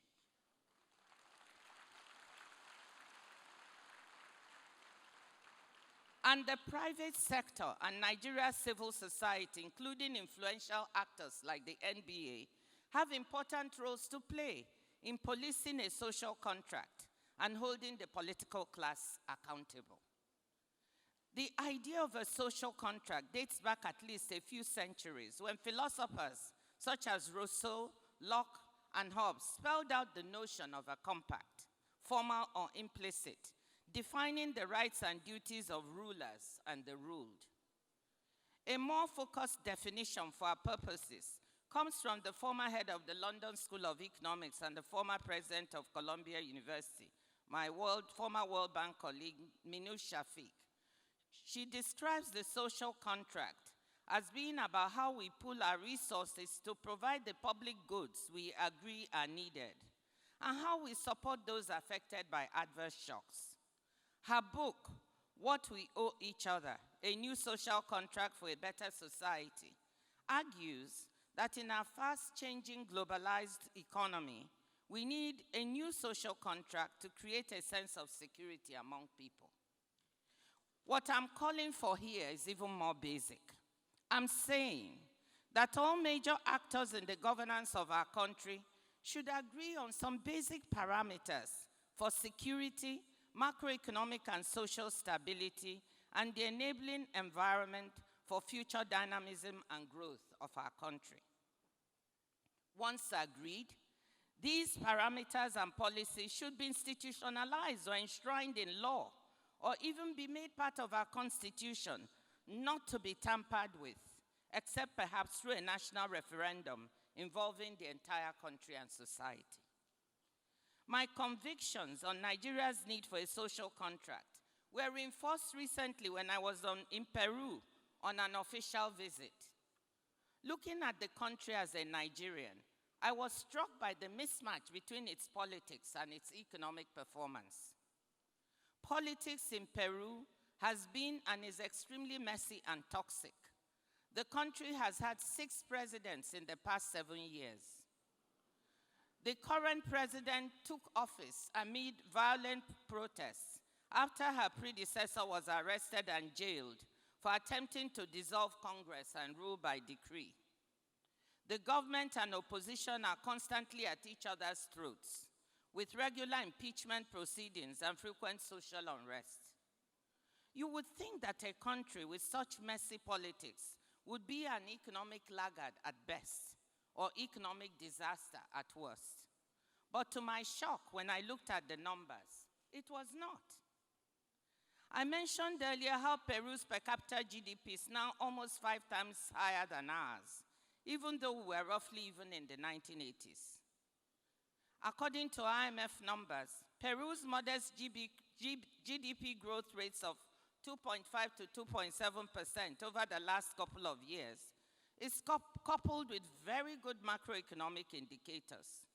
Its current account deficit is a modest 1.1% of GDP. Its fiscal deficit is 2.5% of GDP, below the recommended 3%, and its debt to GDP ratio is 33%.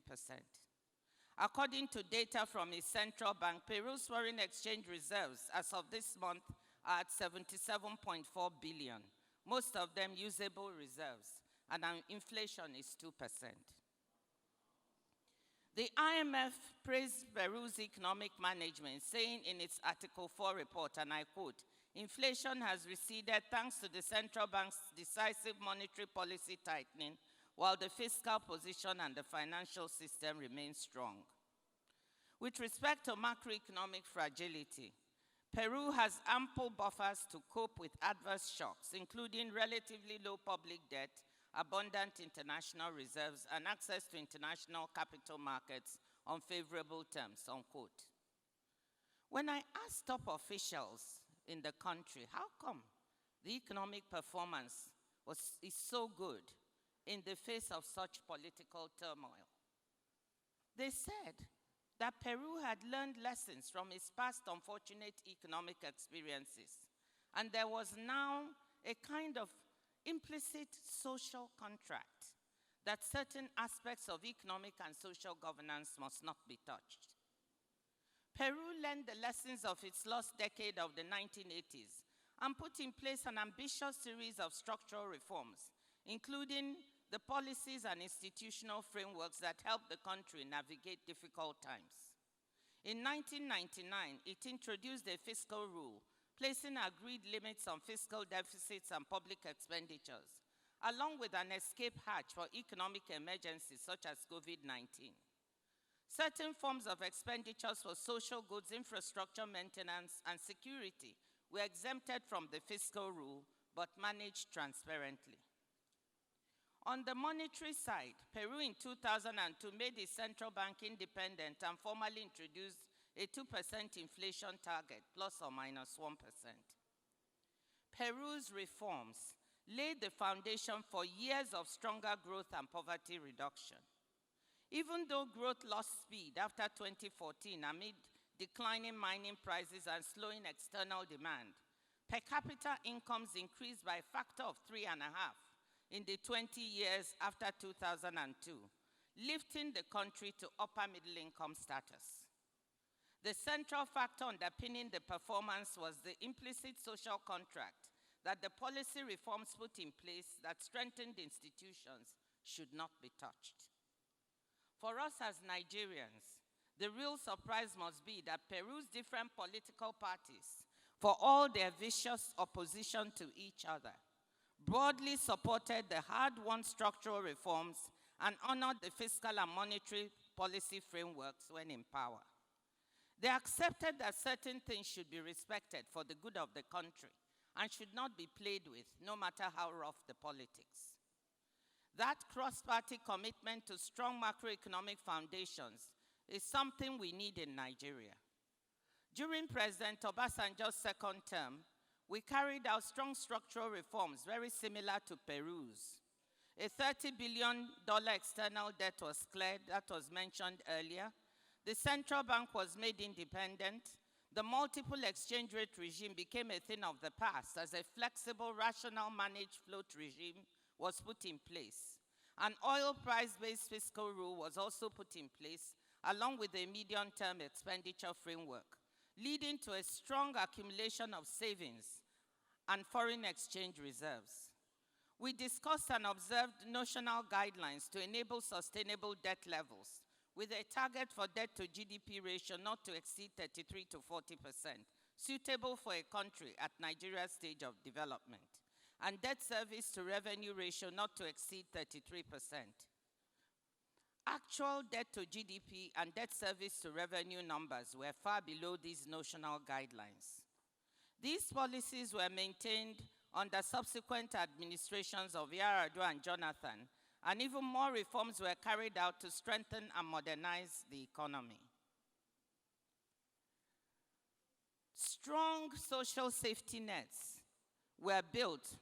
Well-targeted social programs such as Shopee, You Win, and Saving 1 Million Lives, the latter targeting pregnant women and children. Am I saying that these administrations were perfect? Of course not. They had their problems, imperfections, and challenges. And as a finance minister, I was part of struggling with those challenges. But there was a consistency of policy that led to the economic numbers I quoted earlier in this speech. What I'm saying is this: maintaining good economic and social policies, that is, maintaining policy consistency, and adding more reforms on top of that, will lead us along the path of good progress that we all desire.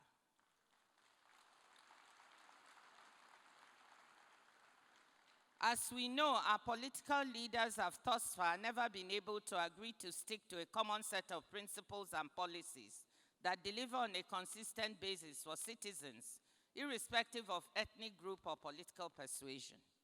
And our big civil society groups like the NBA have not been able to hold politicians accountable. And I'm not going to flatter you, because segments of our legal system have also become beholden to those same politicians.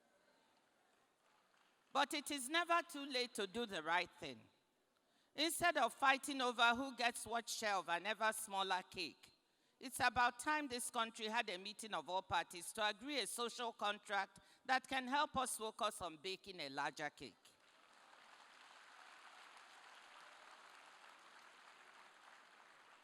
I will devote my remaining remarks to looking at potential elements of such a social contract. In line with my comparative advantage as an economist, I will focus on economic policies, though I'll offer a few thoughts on related areas as well. Note that I'm not trying to be exhaustive on what constitutes a social contract, just to give you some examples. Let me say here that trust will be a prerequisite for any social contract for rebuilding Nigeria, meeting our economic development challenges, and building a brighter future for the rising generations of young people.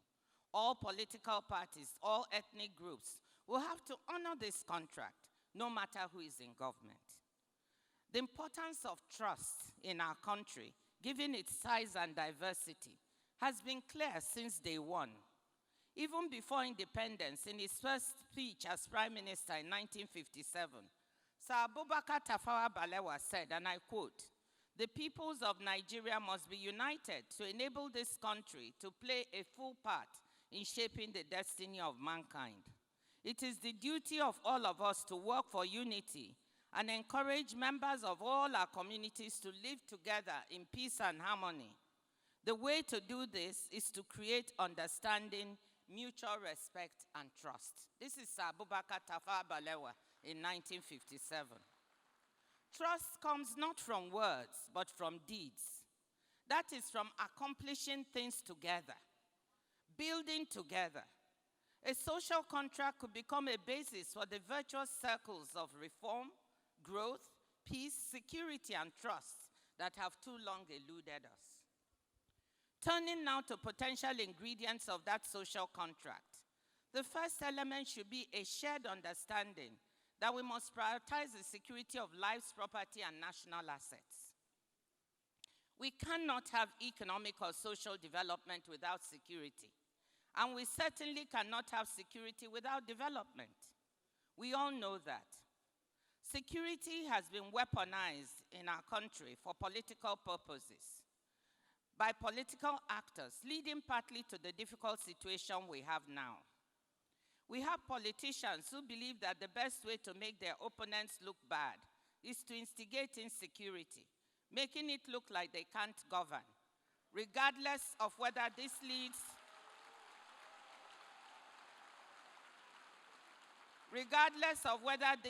to loss of life and property of innocent Nigerians. This has to stop.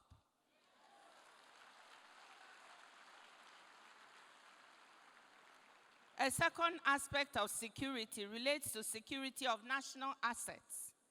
Nigerians have seen for years how organized crude oil theft, on a massive scale seriously undermines the economic and financial health of the country. All Nigerians must agree that stealing of our national assets of any type is intolerable and must be stopped. How can we be struggling to see how to strengthen our foreign exchange reserves with the governor of the central bank working so hard on this, when so much is being lost through oil theft? There is so much technology available now to track such theft, and there must be no more excuses for inaction.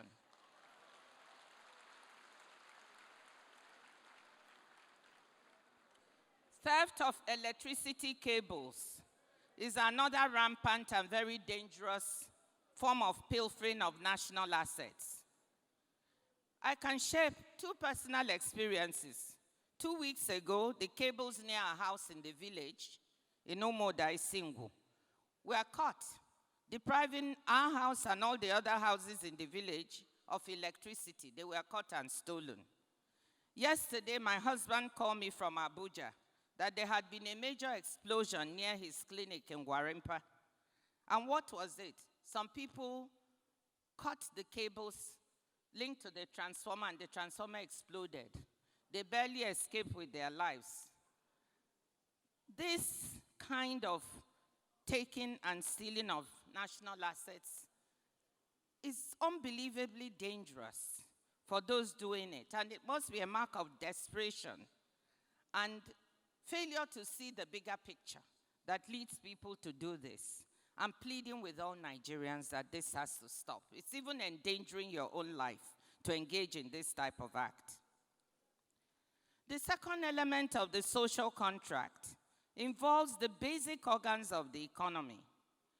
They should be left to work so as to produce the best economic and social results for the country, as I described in the case of Peru. First, we must continue to support the central bank and its work and support its independence. No one should try to tamper with the central bank, asking for manipulation of interest rates or the exchange rate. Do not use the central bank as a fiscal agent, asking for printing of naira beyond agreed ways and means limits, as this can fuel inflation. Fundamental fiscal and financial rules should be respected once they're on the books. Respect the use of the oil price-based fiscal rule that allows the accumulation of reserves and savings in good times to be used to cushion bad times. Respect the agreed budget deficit. Keep it as close to 3% of GDP as possible.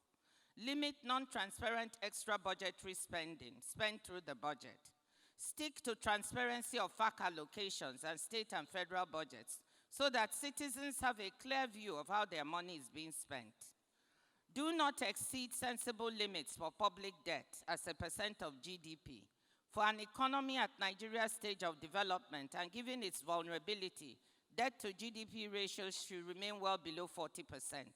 Debt service to revenue, we should strive not to exceed 33% so as not to crowd out operational and capital expenditures. Budget on the basis of a medium-term expenditure framework so as to provide a sound, forward-looking platform for economic and budget management. Create an investment-friendly business environment, cutting down on bureaucracy, licensing and policy uncertainty to encourage the domestic and foreign private sector to invest and remain in Nigeria. Respect of the above will ensure a sound macroeconomic framework with core economic management working on an objective basis to become a foundation for investment, growth, and employment.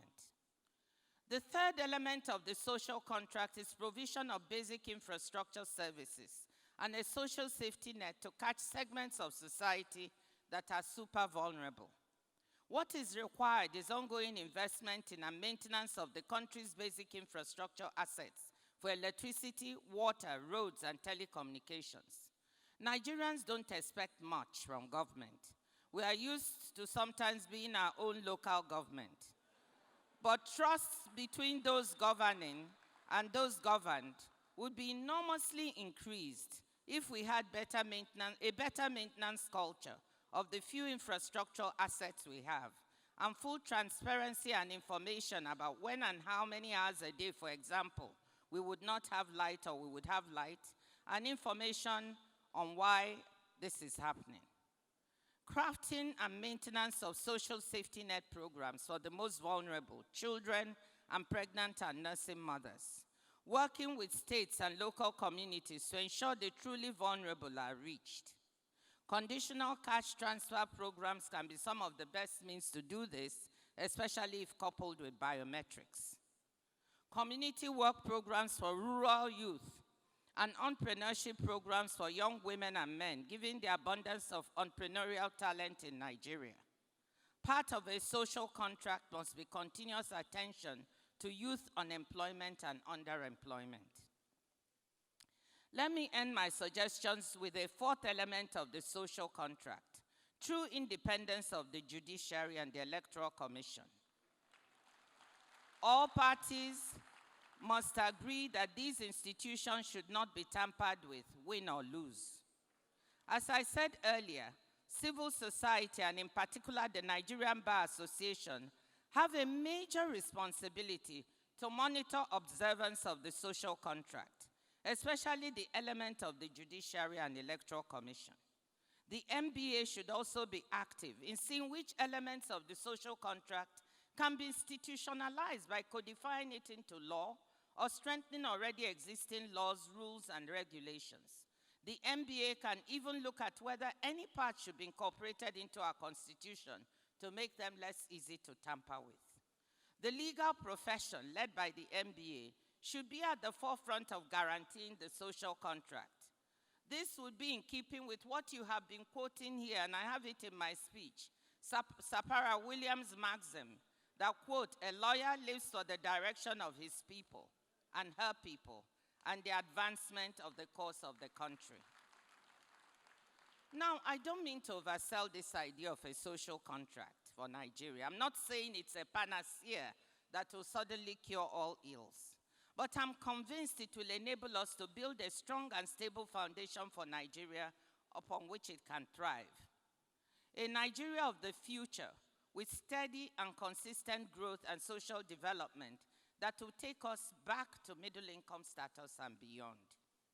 Of course, we will also need to take other actions to improve our education and health system, nurture investments in physical and human capital. We will need to connect to the new and fast-changing world of technology. But believe me, I'm actually not worried about Nigeria's ability to catch up once the basic governance and economic and social foundation is there. We have some of the most creative, most intelligent, and most entrepreneurial people in the world. Some of them in this very room. That is why I'm always proud to be a Nigerian. Excellencies, ladies and gentlemen, let me conclude by saying that what I just laid out before you is not rocket science. Some of what we need to implement as part of the social contract has been done in past administrations, as I mentioned earlier, and some of it is being implemented in this present administration. But we cannot approach the social contract in a piecemeal fashion, a bit here and a bit there.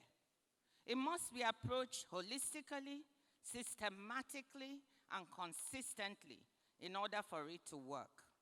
All political parties and politicians, all Nigerians must agree that these elements we identify and others to be added as forming the social contract must be respected by all who govern, no matter their politics, for the good of those they govern. You, the NBA, the biggest gathering of lawyers in the world, the largest, most influential civil society organization in Nigeria, you bear a heavy responsibility to advocate for and ensure that this social contract comes about. My question to you is, are you ready? Thank you, ladies and gentlemen.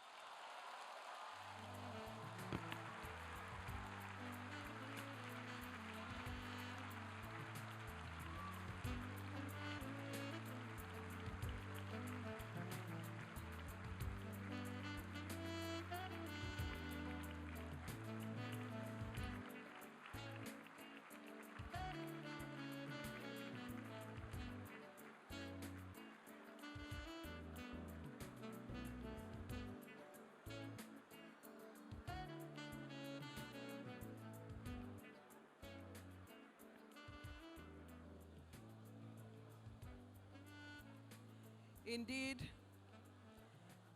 Your Excellency, sir,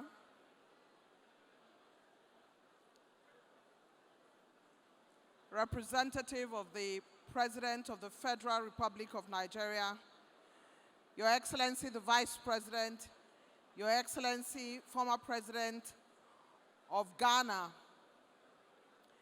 what an incredible piece of work by the Director General of the WTO, who has embodied the theme, pressing forward a posture for nation building, which is the theme for the 2024 MBA conference.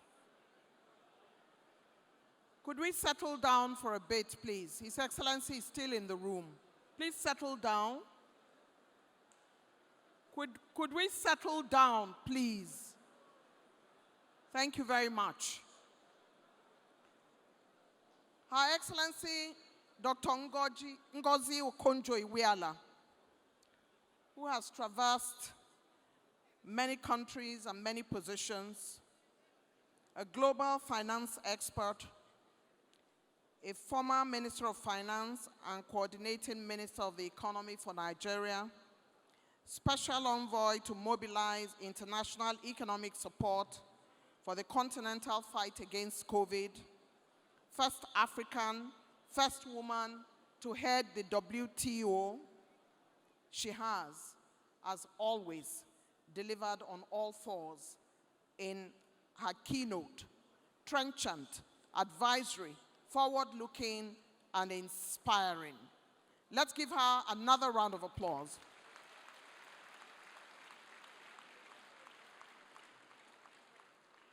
It is no surprise that her late father, Professor Chukwuka Okonjo, was a professor of mathematics. Her mother, Kanene Okonjo, has done a great job in bringing up such a cerebral Nigerian woman. Indeed, she has continued to blaze the trail and make us all very, very proud. And in the words of former Minister of Information, Professor Jerry Gana, if you want to Director General well. Another hand for Dr. Ngozi Okonjo-Iweala. She has asked the MBA to be in the forefront of institutionalizing the social contract between the governed and those who govern. She has done the needful in delivering the 2024 Keynote. We thank you most sincerely. It's time now for Habib to do the honors. Habib, it's over to you.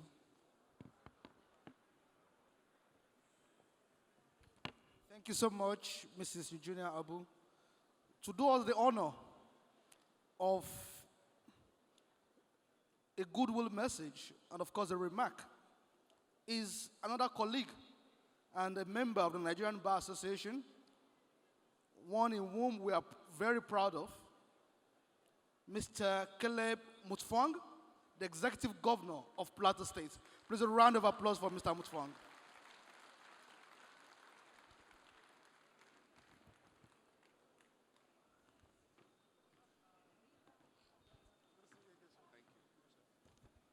Thank you. Mr. Vice President, asking me to come up stage after this brilliant woman has spoken is like a setup.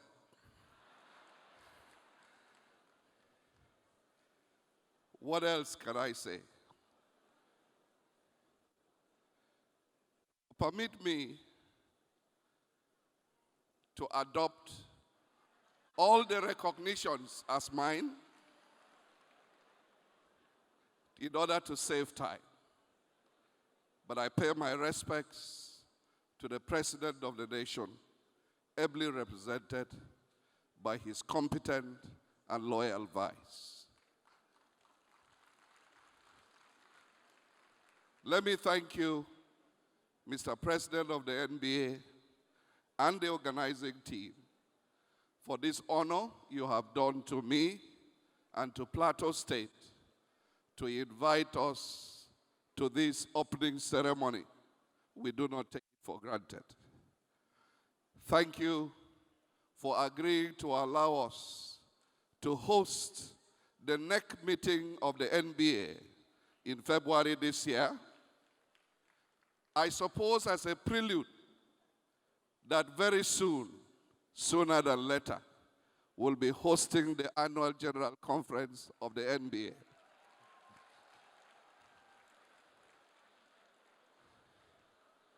So Mazi, take notice. And I can assure you that when we do have the opportunity to host the NBA Annual General Conference in Jos, you will have a conference like never before.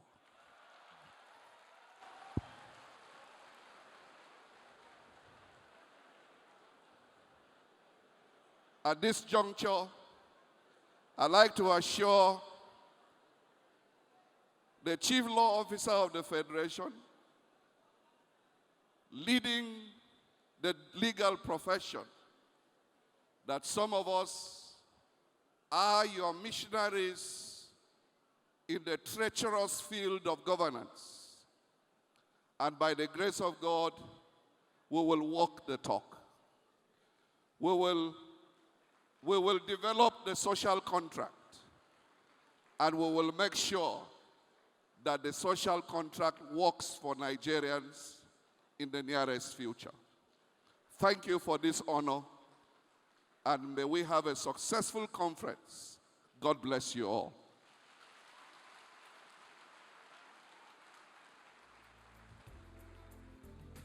Thank you. Indeed, Jos is calling the NBA, and Governor Caleb Mutfwang is inviting the NBA to Jos for a hosting. His Excellency makes the round to say hello, and of course, to all the dignitaries that are here present. As always, it's always good to see everyone.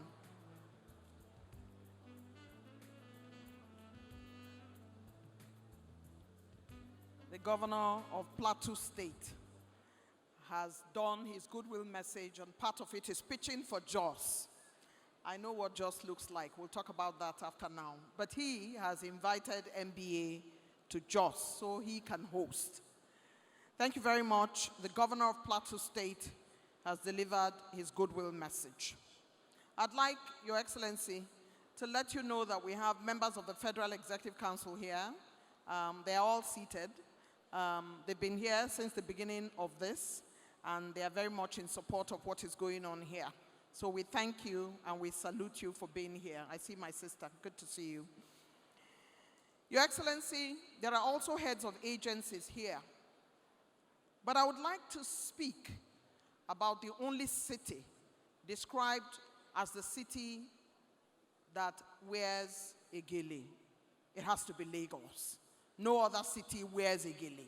And when Lagosians say Eko we gele, they mean it with all sense of responsibility. It's a city that attracts the big and the small, that brings the most brilliant people, that supports creatives, that provides the opportunity, very much like New York, the center of excellence. The man who leads the state has only recently won the Nigeria Entrepreneurs Award for MSME Friendly Governor of the Year, and is a graduate of the London Business School, the University of Lagos, Lagos Business School. He is also the man who is a cultural impresario and an advertising guru. This man, Your Excellency, only recently received the Maltina Teacher of the Year. That Teacher of the Year is the National Teacher of the Year. I serve on that as a judge. And when Lagos State won it, after hosting it for many years, I think the secretary to the government of the state, who was sitting on my table, suddenly decided that she was no longer secretary to the state government. She left her seat. She kept telling me on the table, if Lagos doesn't win this year, I was hiding under the table. If Lagos doesn't win, what will I do? I didn't want to talk about who had won as a judge, but Lagos State took it in 2023. Congratulations to the Lagos State Governor, who has Adeola Adefemi. Out of 1,203 teachers from 36 states and Abuja, she won the Teacher of the Year prize for 2023 to the eternal pride of the Lagos State Governor. Help me welcome the Governor of Lagos State, His Excellency Babajide Olushola Sanwo-Olu.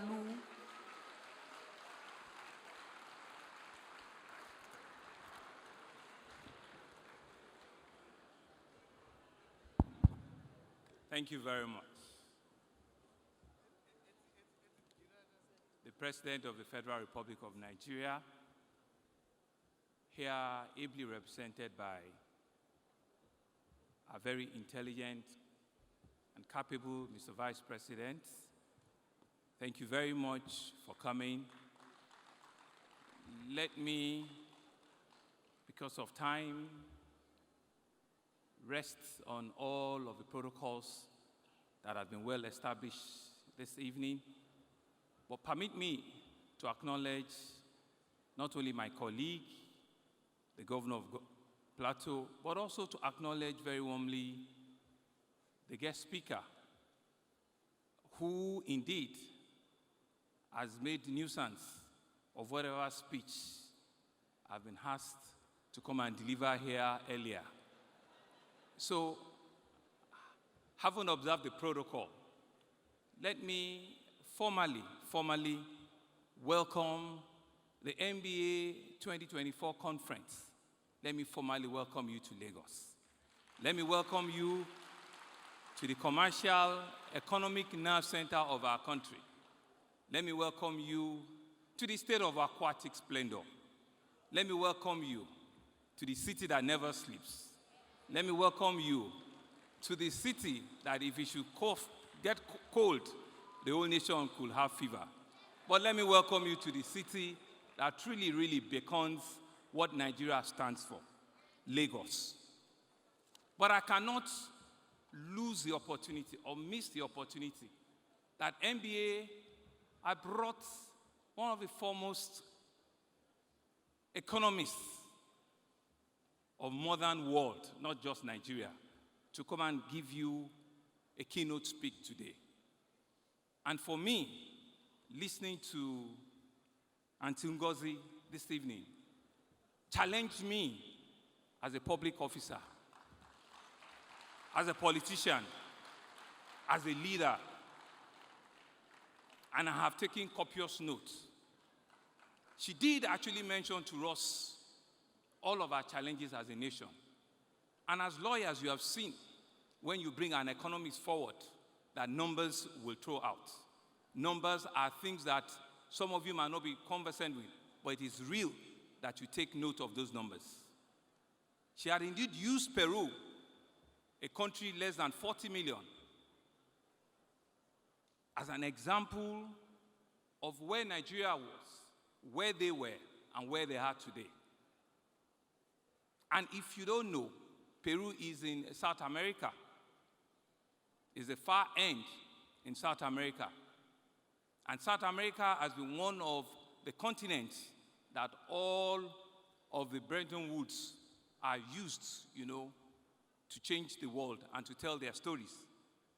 But more importantly, Aunty Ngozi have told us, as politicians, that we need to sit back and sign the social contract. She has enumerated for us, and I've taken notes, that indeed security of life and property is one of the cardinal things that the social contract is all about. That economic and institutional framework, ensuring that it is not the political party that designs an institution. It's the people, we the people of Nigeria, that designs that economic trajectory, and we must keep it. That is important for us to keep the women, the vulnerable in our society, and continue to provide social interventions for them. It's very important that the judiciary, the legal profession, that which all of you sitting in this room are part of, are part of that conversation that ensure that our electoral process is up and running. Of course, she also mentioned to us that we cannot leave technology out of all of it. But she's not worried about technology because she knows that Nigeria has some of the brightest minds, some of the most creative minds, and that when it becomes technology, we'll catch up and we'll raise up with the world. But indeed, for that social contract to work, for us to implement that social contract holistically and systematically, what did she say? Everybody must be part of it. And the last question she asked us, are we ready? I stand here as a public officer this evening, Mr. Vice President, that I am ready. Lagos is ready. We are ready as a state to take on the contract. And I'm privileged that I stand here as the 15th governor. I know who our president is. He was our 12th governor of Lagos State. He started a journey about 25 years ago in which he led the trajectory of Lagos. And that is what we're building on up until today. And we have demonstrated that even in the legal profession that all of you are part of, we've had legal institutional framework that is next to none in this country. We've had more women in our judiciary consistently than any other part of the country. And we've kept faith with that. We've seen also, and another opportunity for Lagos, that our brand new acting Chief Judge of the country, Chief Justice of the country, not only was she a member of the bar, she started as a young lawyer and went into the bench from the magistracy to the High Court, to the Court of Appeal, and to the Supreme Court, being the second woman, is also another proud donation to the country. But more importantly, having listened to her this evening, is to say that we're together. We that are in public service and the people, it's just that we're two different sides of a coin. Both of us have a role to play. Both of us have a job to do. You, the lawyers, that today you said you have the largest number of legal luminaries in the world. By extension, Lagos State government also has the largest law firm in the country, because with over almost 500 lawyers in Lagos State Judicial, we're also one of the largest. But it's not about that. It's about how well are we ready to take on the challenge that Aunty Ngozi has left us with this evening. Mazi, you have a job to do. It's no longer the outgoing NBA president, but it's now your own job. How do we take this forward so that it's not just a talk shop? How do we ensure that all the numbers and all the suggestions that she had laid for this evening is not just another talk shop? How do we ensure that all of us in this room have a role to play? Back in the green room before she came, she said to me, Mr. Governor, it's nice to see you again. By the way, I still pay my tax. She's 70-year-old and she lives in 2 countries and she still pays her tax. I did not need to ask her. She volunteered and said to me that she still pays her tax. The question I ask you this evening is not me eating the tax, but it's you paying the tax and paying the adequate tax that you meant to be. And as legal practitioners, how well are you also positioning and telling your clients to do the same? And like you have said, let us transparently also put accountability out there. The Attorney General has just won a celebrated case in which local government autonomy and giving them what they required has been decided by the Supreme Court. Lagos State, for once, is one of the states that for 5 years I have not touched 1 kobo of local government money. And so for us, it's not just that we're reacting to what the Supreme Court has done. It's because we are ready. We want to stand, be accounted, and be seen as being ready. But we don't want to be the one that is ready. We want every state in the country to be ready. We want every tribe in the nation to be ready. We want every profession in the nation to be ready. We want every man, woman, young or old to be ready. Because it's only when all of us are ready that Nigeria is ready. It's only when all of us are ready that what Auntie Ngozi had said to us this evening becomes a social contract that indeed we can truly, really take home. I want to thank you, NBA, for bringing it back to Lagos. Lagos is home to you. I want to thank you for listening, and I'm hoping that whilst you enjoy your conference, you also enjoy the hospitality of Lagos. While you are going back, take away a bit of our traffic in Lagos, because we also need to take it around. Thank you very much for listening.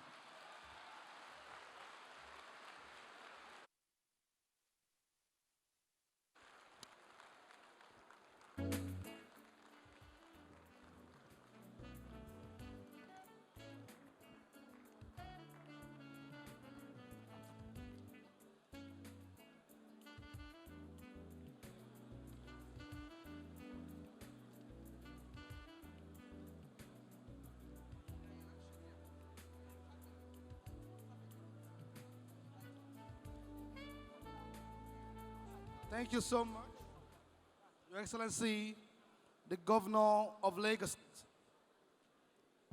See, if you were to appear before a judge, the first thing he would say is that you are well dressed, because judges are very keen on appearance, and we're so privileged again to be in Lagos. Thank you for always hosting us.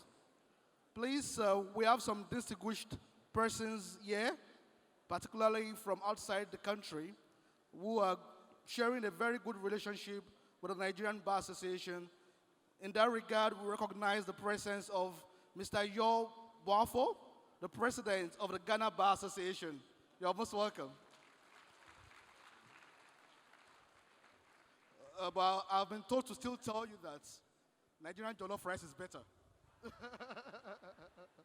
Thank you so much. Then we also welcome Mr. Peter Maynard, the president of the Commonwealth Lawyers Association. You are most welcome. We also recognize the presence of Mr. Richard Atkinson, the vice president of the Law Society of England and Wales, and your esteemed delegates. We are so privileged to have you with us. We also recognize the representative of the MD of the NDIC, and we also acknowledge the apology of Senator Aminu Tambuwal, former governor of Sokoto State, who couldn't join us here, but sends his apology. Thank you, thank you. Your Excellencies, my noble lords, ladies and gentlemen, the most topical issue in the country, particularly as far as the nation building is concerned, is the recent decision, majority decision, of the Supreme Court of Nigeria, which declared financial autonomy for local governments in Nigeria. Lawyers are doing a wonderful job in nation building.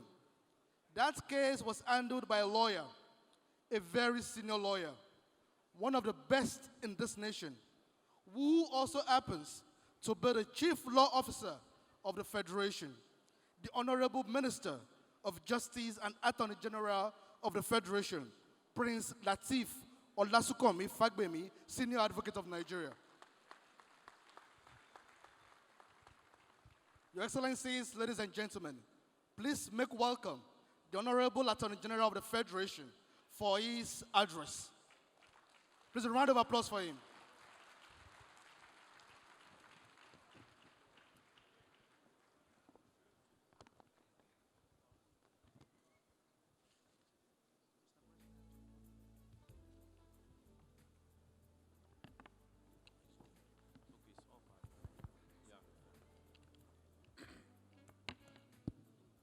Well, before I establish any protocol, let me ahead of time rely on the protocol to be established by the Vice President of the Federal Republic of Nigeria. I have never seen anybody better in that aspect.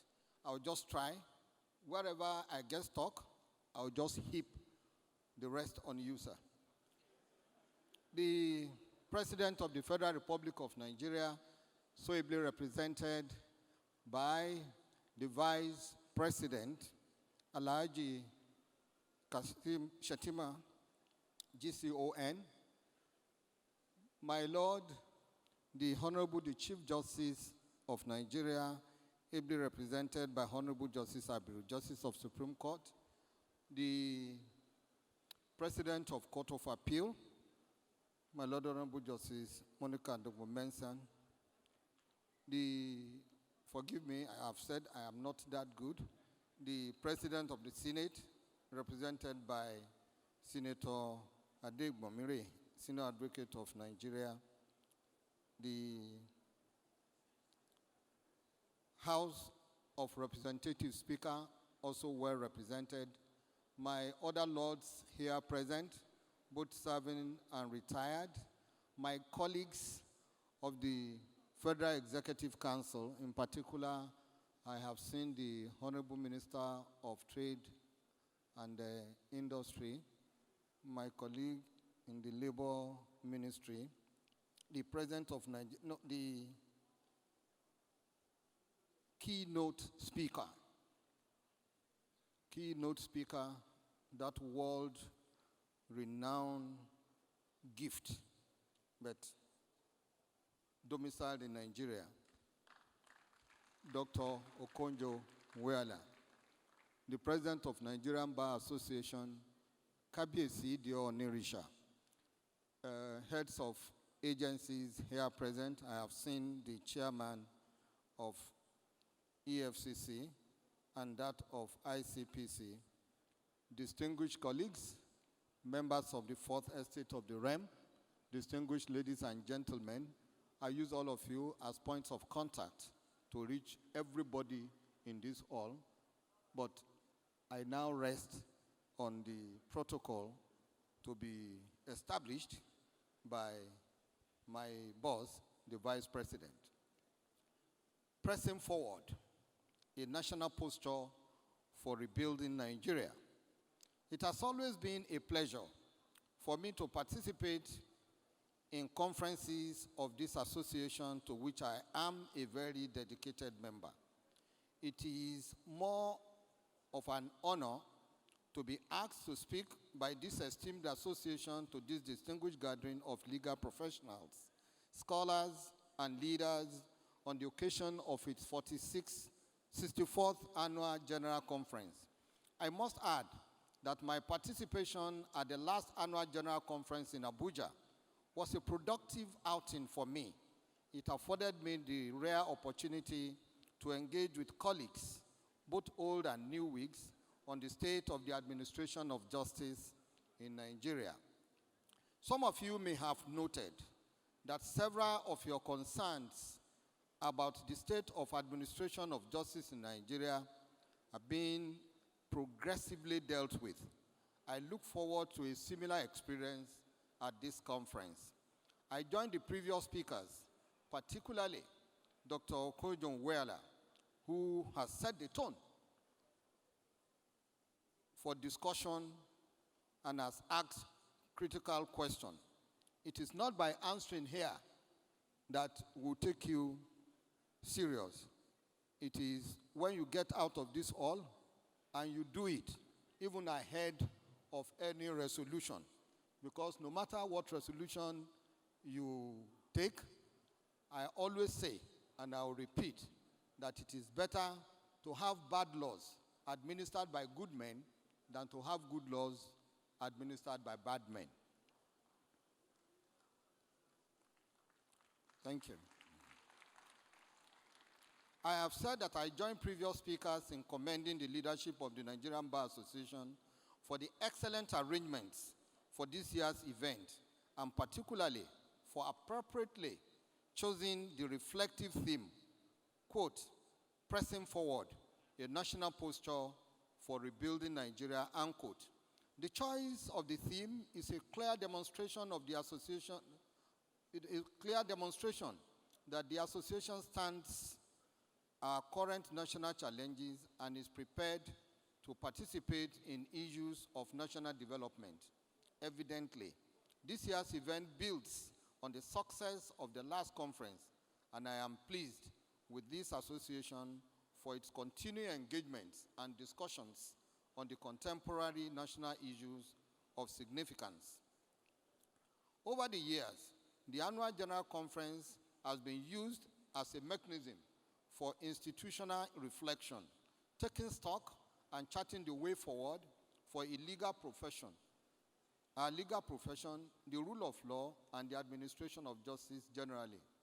For us in the Federal Ministry of Justice, today's occasion provides us with another opportunity to present our key deliverables as we work collaboratively with the bar and the bench towards our collective desire to achieve justice system that works in the interest of Nigerians, irrespective of status or any other attribute. You may recall that at my inauguration as Attorney General of the Federation and Minister of Justice, barely a year ago, one of my key deliverables is a commitment to enable a framework for collaboration between my ministry, the judiciary, and the Nigerian Bar Association. I am happy to report that we have made substantial progress in this area. For the first time in the history of Nigeria, a collaborative National Justice Summit was convened by the Federal Ministry of Justice, the National Judicial Council, and this great association. What in my humble view is even more noteworthy is the statement of future activities presented in the format of a communique and signed by the Honorable the Chief Justice of Nigeria, the President of the Nigerian Bar Association, and my humble self. Going forward, these three institutions now have a framework and a joint agenda for cooperation, collaboration, and commitment to justice sector reform. I look forward to the continuous pursuit of this agenda by both the Chief Justice of Nigeria, and may the prayers of our Mama Sholanke and Dr. Okonjo-Iweala and all of us be quickly answered to make her a substantive Chief Justice of Nigeria very soon. This agenda for reform of the justice sector identifies several action points. Of note is the recognition that we cannot begin to debate judicial reform without paying attention to the conditions of service of our judicial officers. Again, I am pleased to report that we have made progress in this area. On these, I want to particularly recognize the commitment of His Excellency President Bola Ahmed Tinubu, GCFR, for his unwavering commitment to improving the status of judicial officers in Nigeria. I should also pay special tribute to the Nigerian Bar Association and the single-mindedness of President of the Nigerian Bar Association and his working group on justice sector reform, and of course, the role of our distinguished body of benchers right from the period of Chief Wole Olanipekun SAN, Honorable Justice Mary Peter Odili, Justice of Supreme Court, retired, and Asiwaju Adegboyega Awomalo, for playing a major role in this achievement. I have said that improved remuneration for us is not the beginning and the end of our intervention in the judiciary. We are keen to work collaboratively with all institutions of government that other issues that are crucial to strengthening the capacity of our judiciary are dealt with expeditiously. You may also please recall my several stated commitment to public interest litigation. The Federal Ministry of Justice under my watch will continue to provide support to issues that touch on the socio-economic and political development of Nigeria. We will not simply be spectators in President Bola Ahmed Tinubu's administration's efforts to set Nigeria on an irreversible path towards socio-economic growth. It is for this reason that we provided the leadership and support to citizens' agitation for local government autonomy. I am pleased to report that following the landmark decision of the Supreme Court, we have moved closer to fulfilling the aspiration of Nigerians for local government structure that serves our people at the grassroots. Nothing that I have said so far should give the impression that the road ahead is easy. Not at all. Achieving sustainable reforms in the administration of justice system will not be an event, but a process. I am aware that the challenges ahead of us are significant and that the expectations are also very high. I am, however, confident that with your continuing support, collaboration, we can surmount these challenges and achieve our goals. I am aware that trust is earned and not given. For this reason, I am committed to ensuring an environment where public engagement can thrive. My approach to reform is not dogmatic. I do not know it all. The ministry also does not. It is all. That is why we seek to pursue collaboration and coordination in our approaches towards administration of justice sector, mindful of the fact that both government and non-government justice sector institutions have important roles to play. The holistic review of the laws of the Federation is an important deliverable of mine. Over the next few days, I will be inaugurating a working group made up of public and private legal practitioners to oversee this exercise. I expect that by the time we all gather again in 2025, by God's grace, we will have a positive report to present to this on this exercise.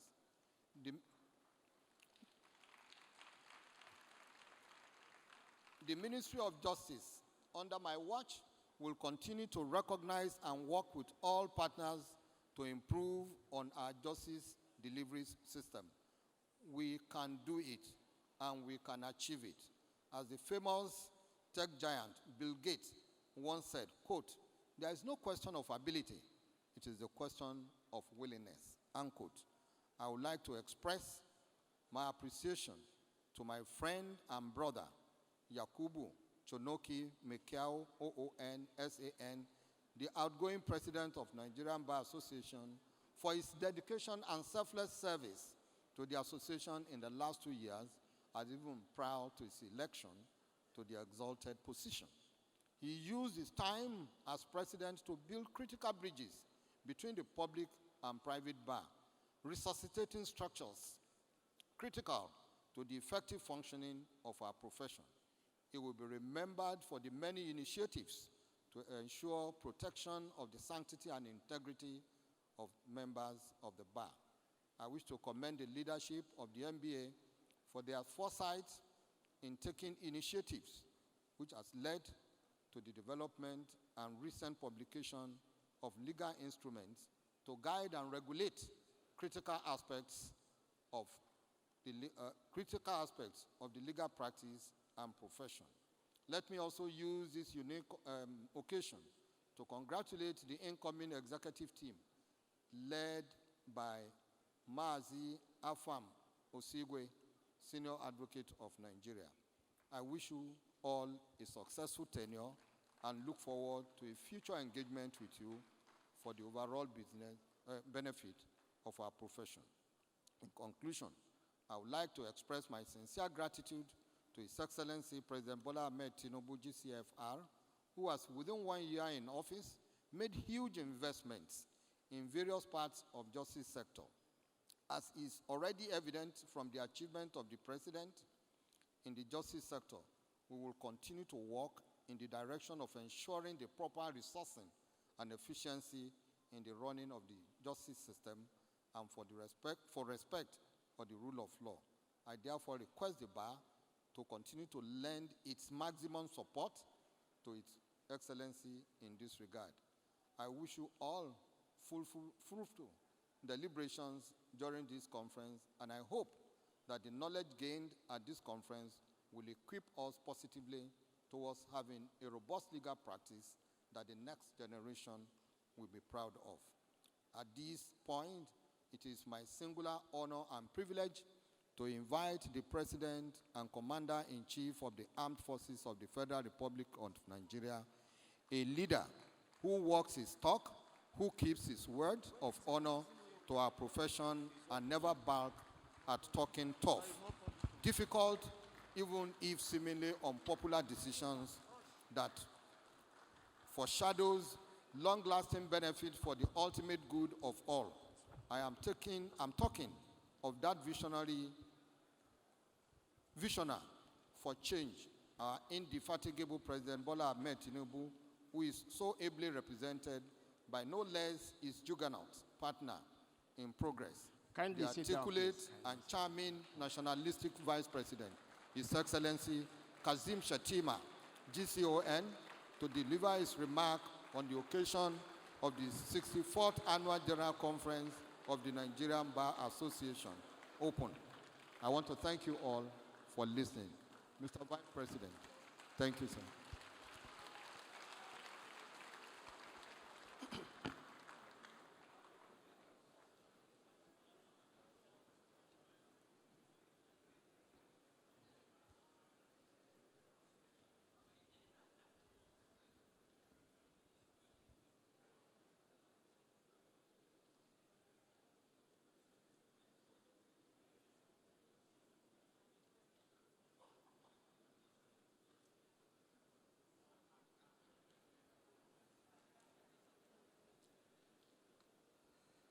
You know, for the good, supposedly bad, and supposedly ugly reasons, I am one Nigerian that has had his fair share of trending on the internet.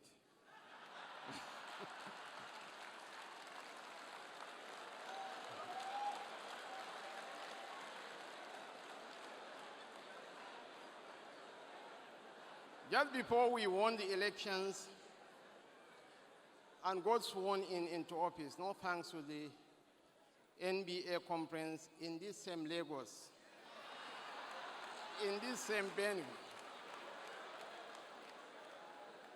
I pinned down and trended the internet for almost a month for wearing sneakers to your...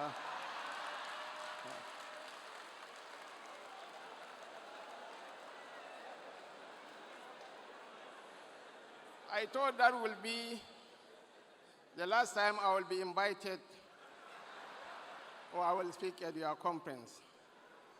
However, it is revealing to see that wearing sneakers or not is not a requisition to be at NBA events.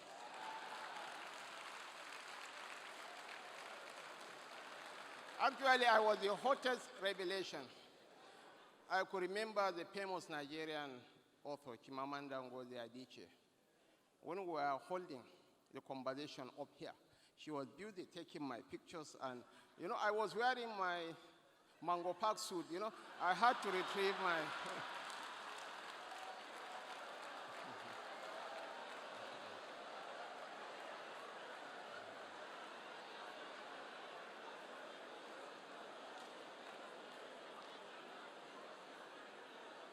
And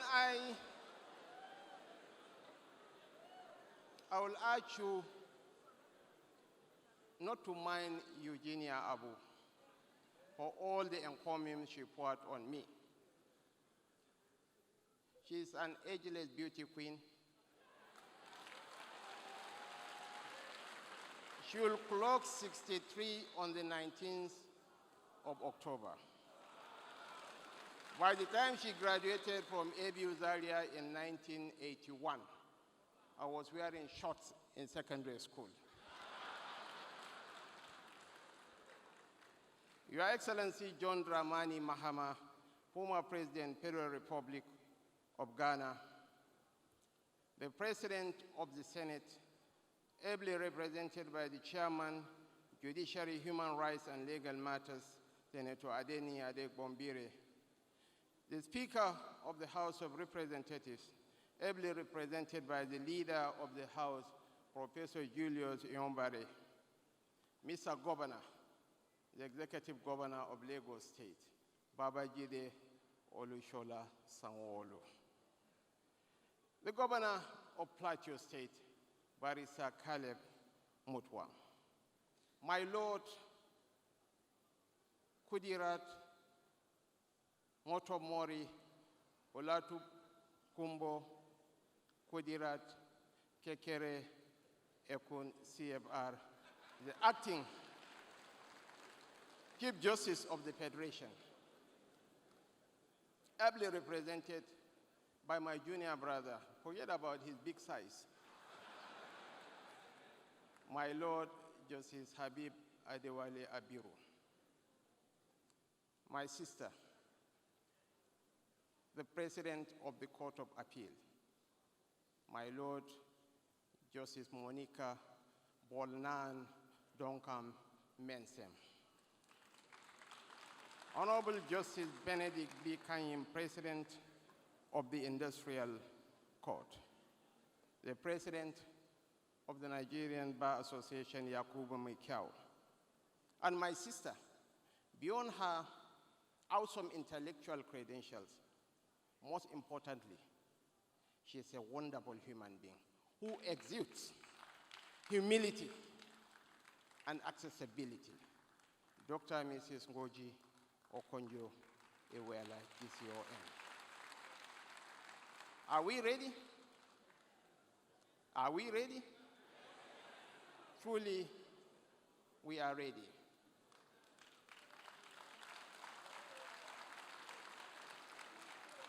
I have read all the works you have quoted by Menucho Shapik, her book, The Social Contract, What We Owe Each Other, and the $1 trillion war, the cause of the Iraqi war, that she co-authored with Joseph Stiglitz. And the president has already set the ball rolling. In the first 3 months in office, the albatross around the Nigerian neck is the fuel subsidy. And we know the consequences of unveiling a masquerade. He withdrew the fuel subsidy that was hemorrhaging the Nigerian economy in his first day in office. Beyond that, the collapse of the multiple exchange rate regime that provided an opaqueness and room for corruption was also one of the monumental decisions of the Tinubu administration. And most importantly, the Presidential Committee on Fiscal Policy and Tax Reform, headed by one of the best accountants in this country, Tayo Odeldele, to harmonize all our taxes to bring them into single-digit taxation system is worthy of mention. But Dr. Ngozi Iweala, you have done well. You have done justice to what is needed in this country. But as Goethe, the German philosopher, said, let every man sweep the front of his own door and the whole world will be clean. The lawyers, you also have a role to play in bringing about equity, justice, fairness, inclusivity, and economic growth. The president-elect of the Nigerian Bar Association, Madi Apam Osigwe, all former presidents of the Nigerian Bar Association present here, the chairman, NBA Annual Conference Planning Committee, our distinguished members of the inner and outer bar. But I must mention my own lawyer and my friend and my brother, Malam Professor Yusuf Ali.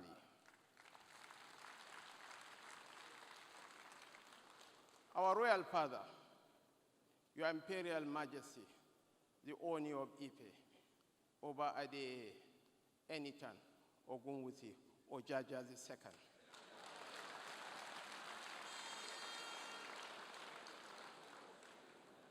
Heads of federal agencies and parastatals, most importantly, the chairman of the EFCC and the chairman of the ICPC.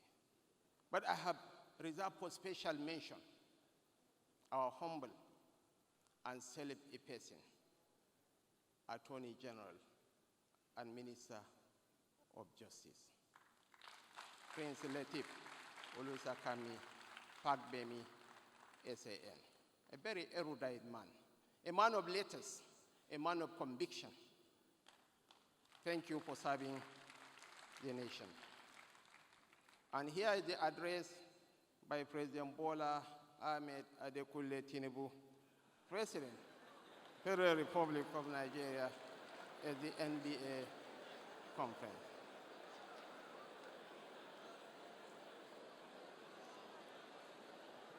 It is with great pleasure that I welcome you all to the city of Lagos, the center of excellence for this assemblage of noble members of the Nigerian Bar Association, a foremost professional and highly revered association.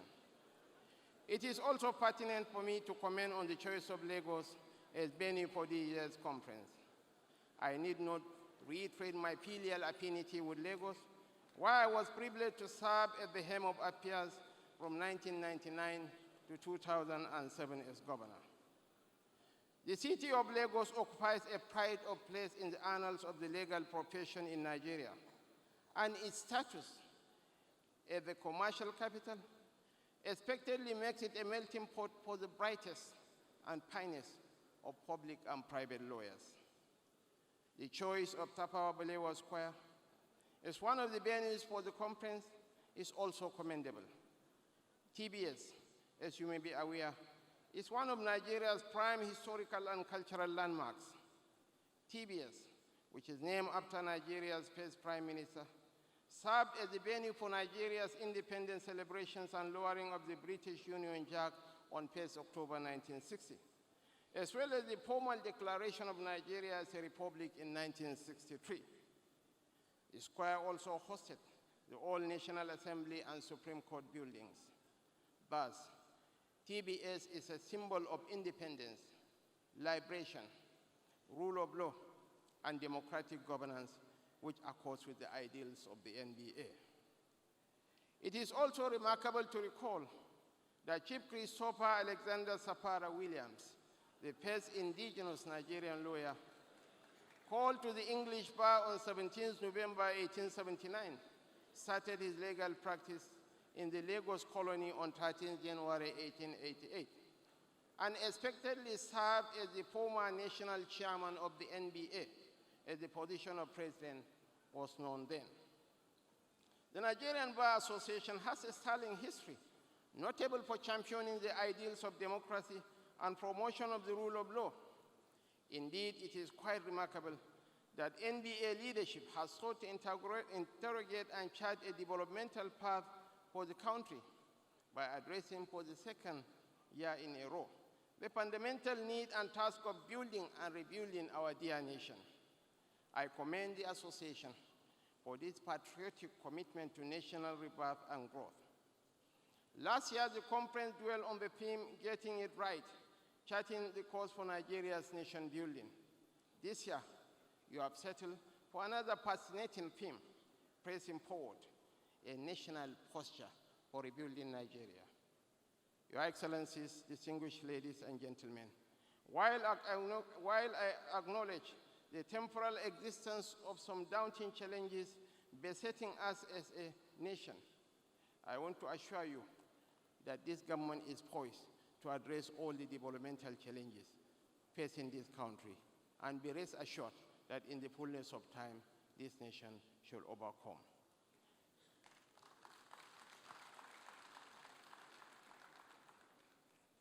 I want to assure the learned members of the bench and the bar that this government will continue to accord top priority to the welfare of the judiciary, to ease avoidable burden on their lordships and speed up the adjudicatory process, which is a sine qua non for social order and economic development. Distinguished fellow Nigerians, it is apposite to refer to the recent landmark decision of the Supreme Court granting financial autonomy to the local government councils in Nigeria. I commend the Apex Court for its consistent sustenance of the tenets of democracy and good governance in the polity. Expectedly, this will spur the much desired developments at the grassroots level, while I remain confident that more of such strategic and reform-oriented legal interventions will be achieved. In closing, let me again appreciate you all for the privilege of addressing you as a special guest of honor at this conference. I would like to particularly commend you all for the seamless and wrongful-free conduct of the association's recent national elections. On behalf of the government of the Federation, I felicitate with the incoming national executive of the association under the leadership of Madi Apam Osigwe SAN. As I look forward to a deeper constructive engagement with you and your team, I urge you to keep the flag flying with innovative reforms and interventions to improve the workings of the association and the legal sector in general. Your Excellencies, distinguished ladies and gentlemen, permit me to also extol the outgoing president of the NBA, Yakubu Shonoko Moikiao, OON, SAN, for his laudable, steadfast, and commendable stewardship of the association in the last 2 years. Mr. Moikiao, truly Canada Keo, and we are mightily proud of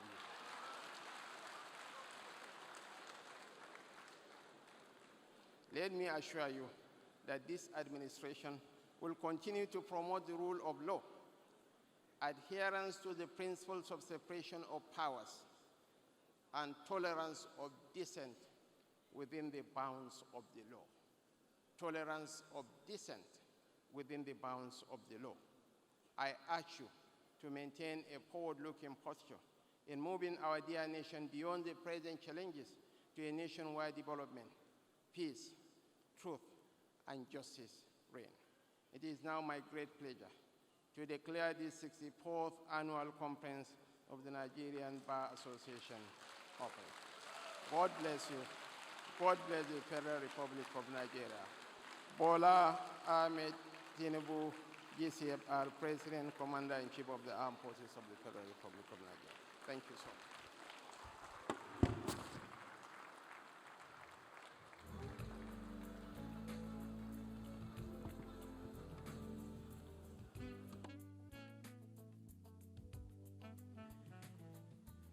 His Excellency will be unveiling some books now.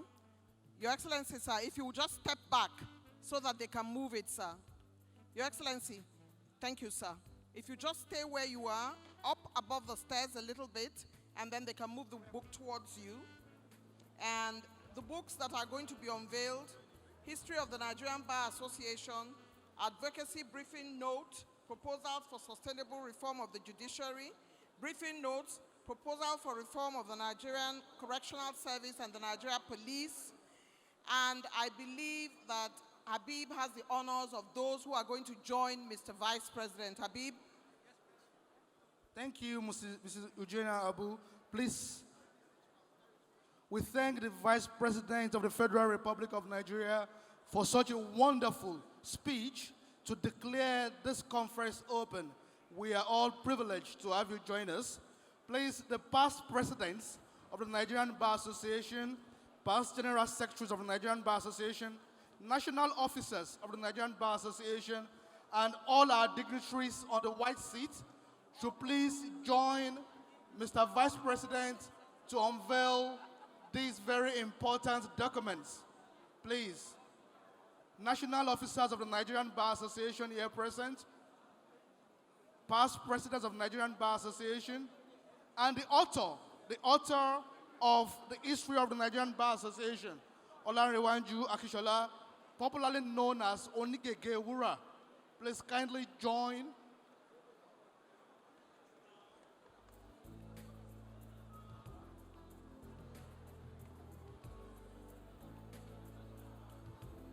Sorry, please, I'll give the microphone. The VP.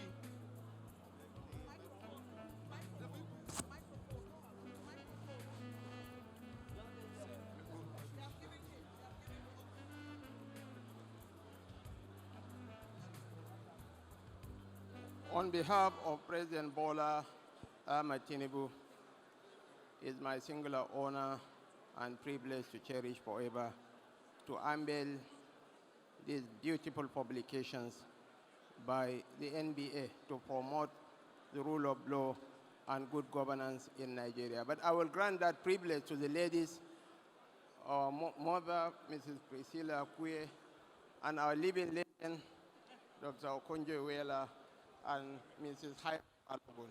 I'll give them that.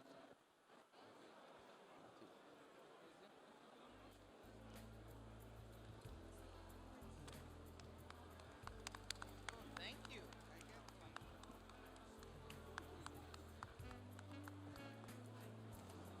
We thank the Vice President for unveiling these publications.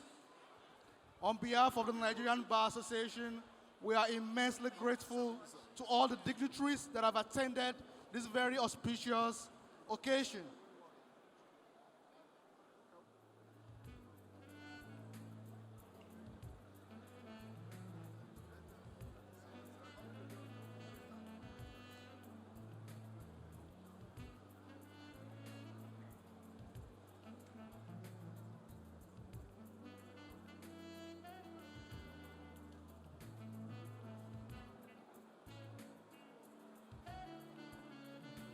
Please, it is an honor to have shared this podium with a living broadcaster legend.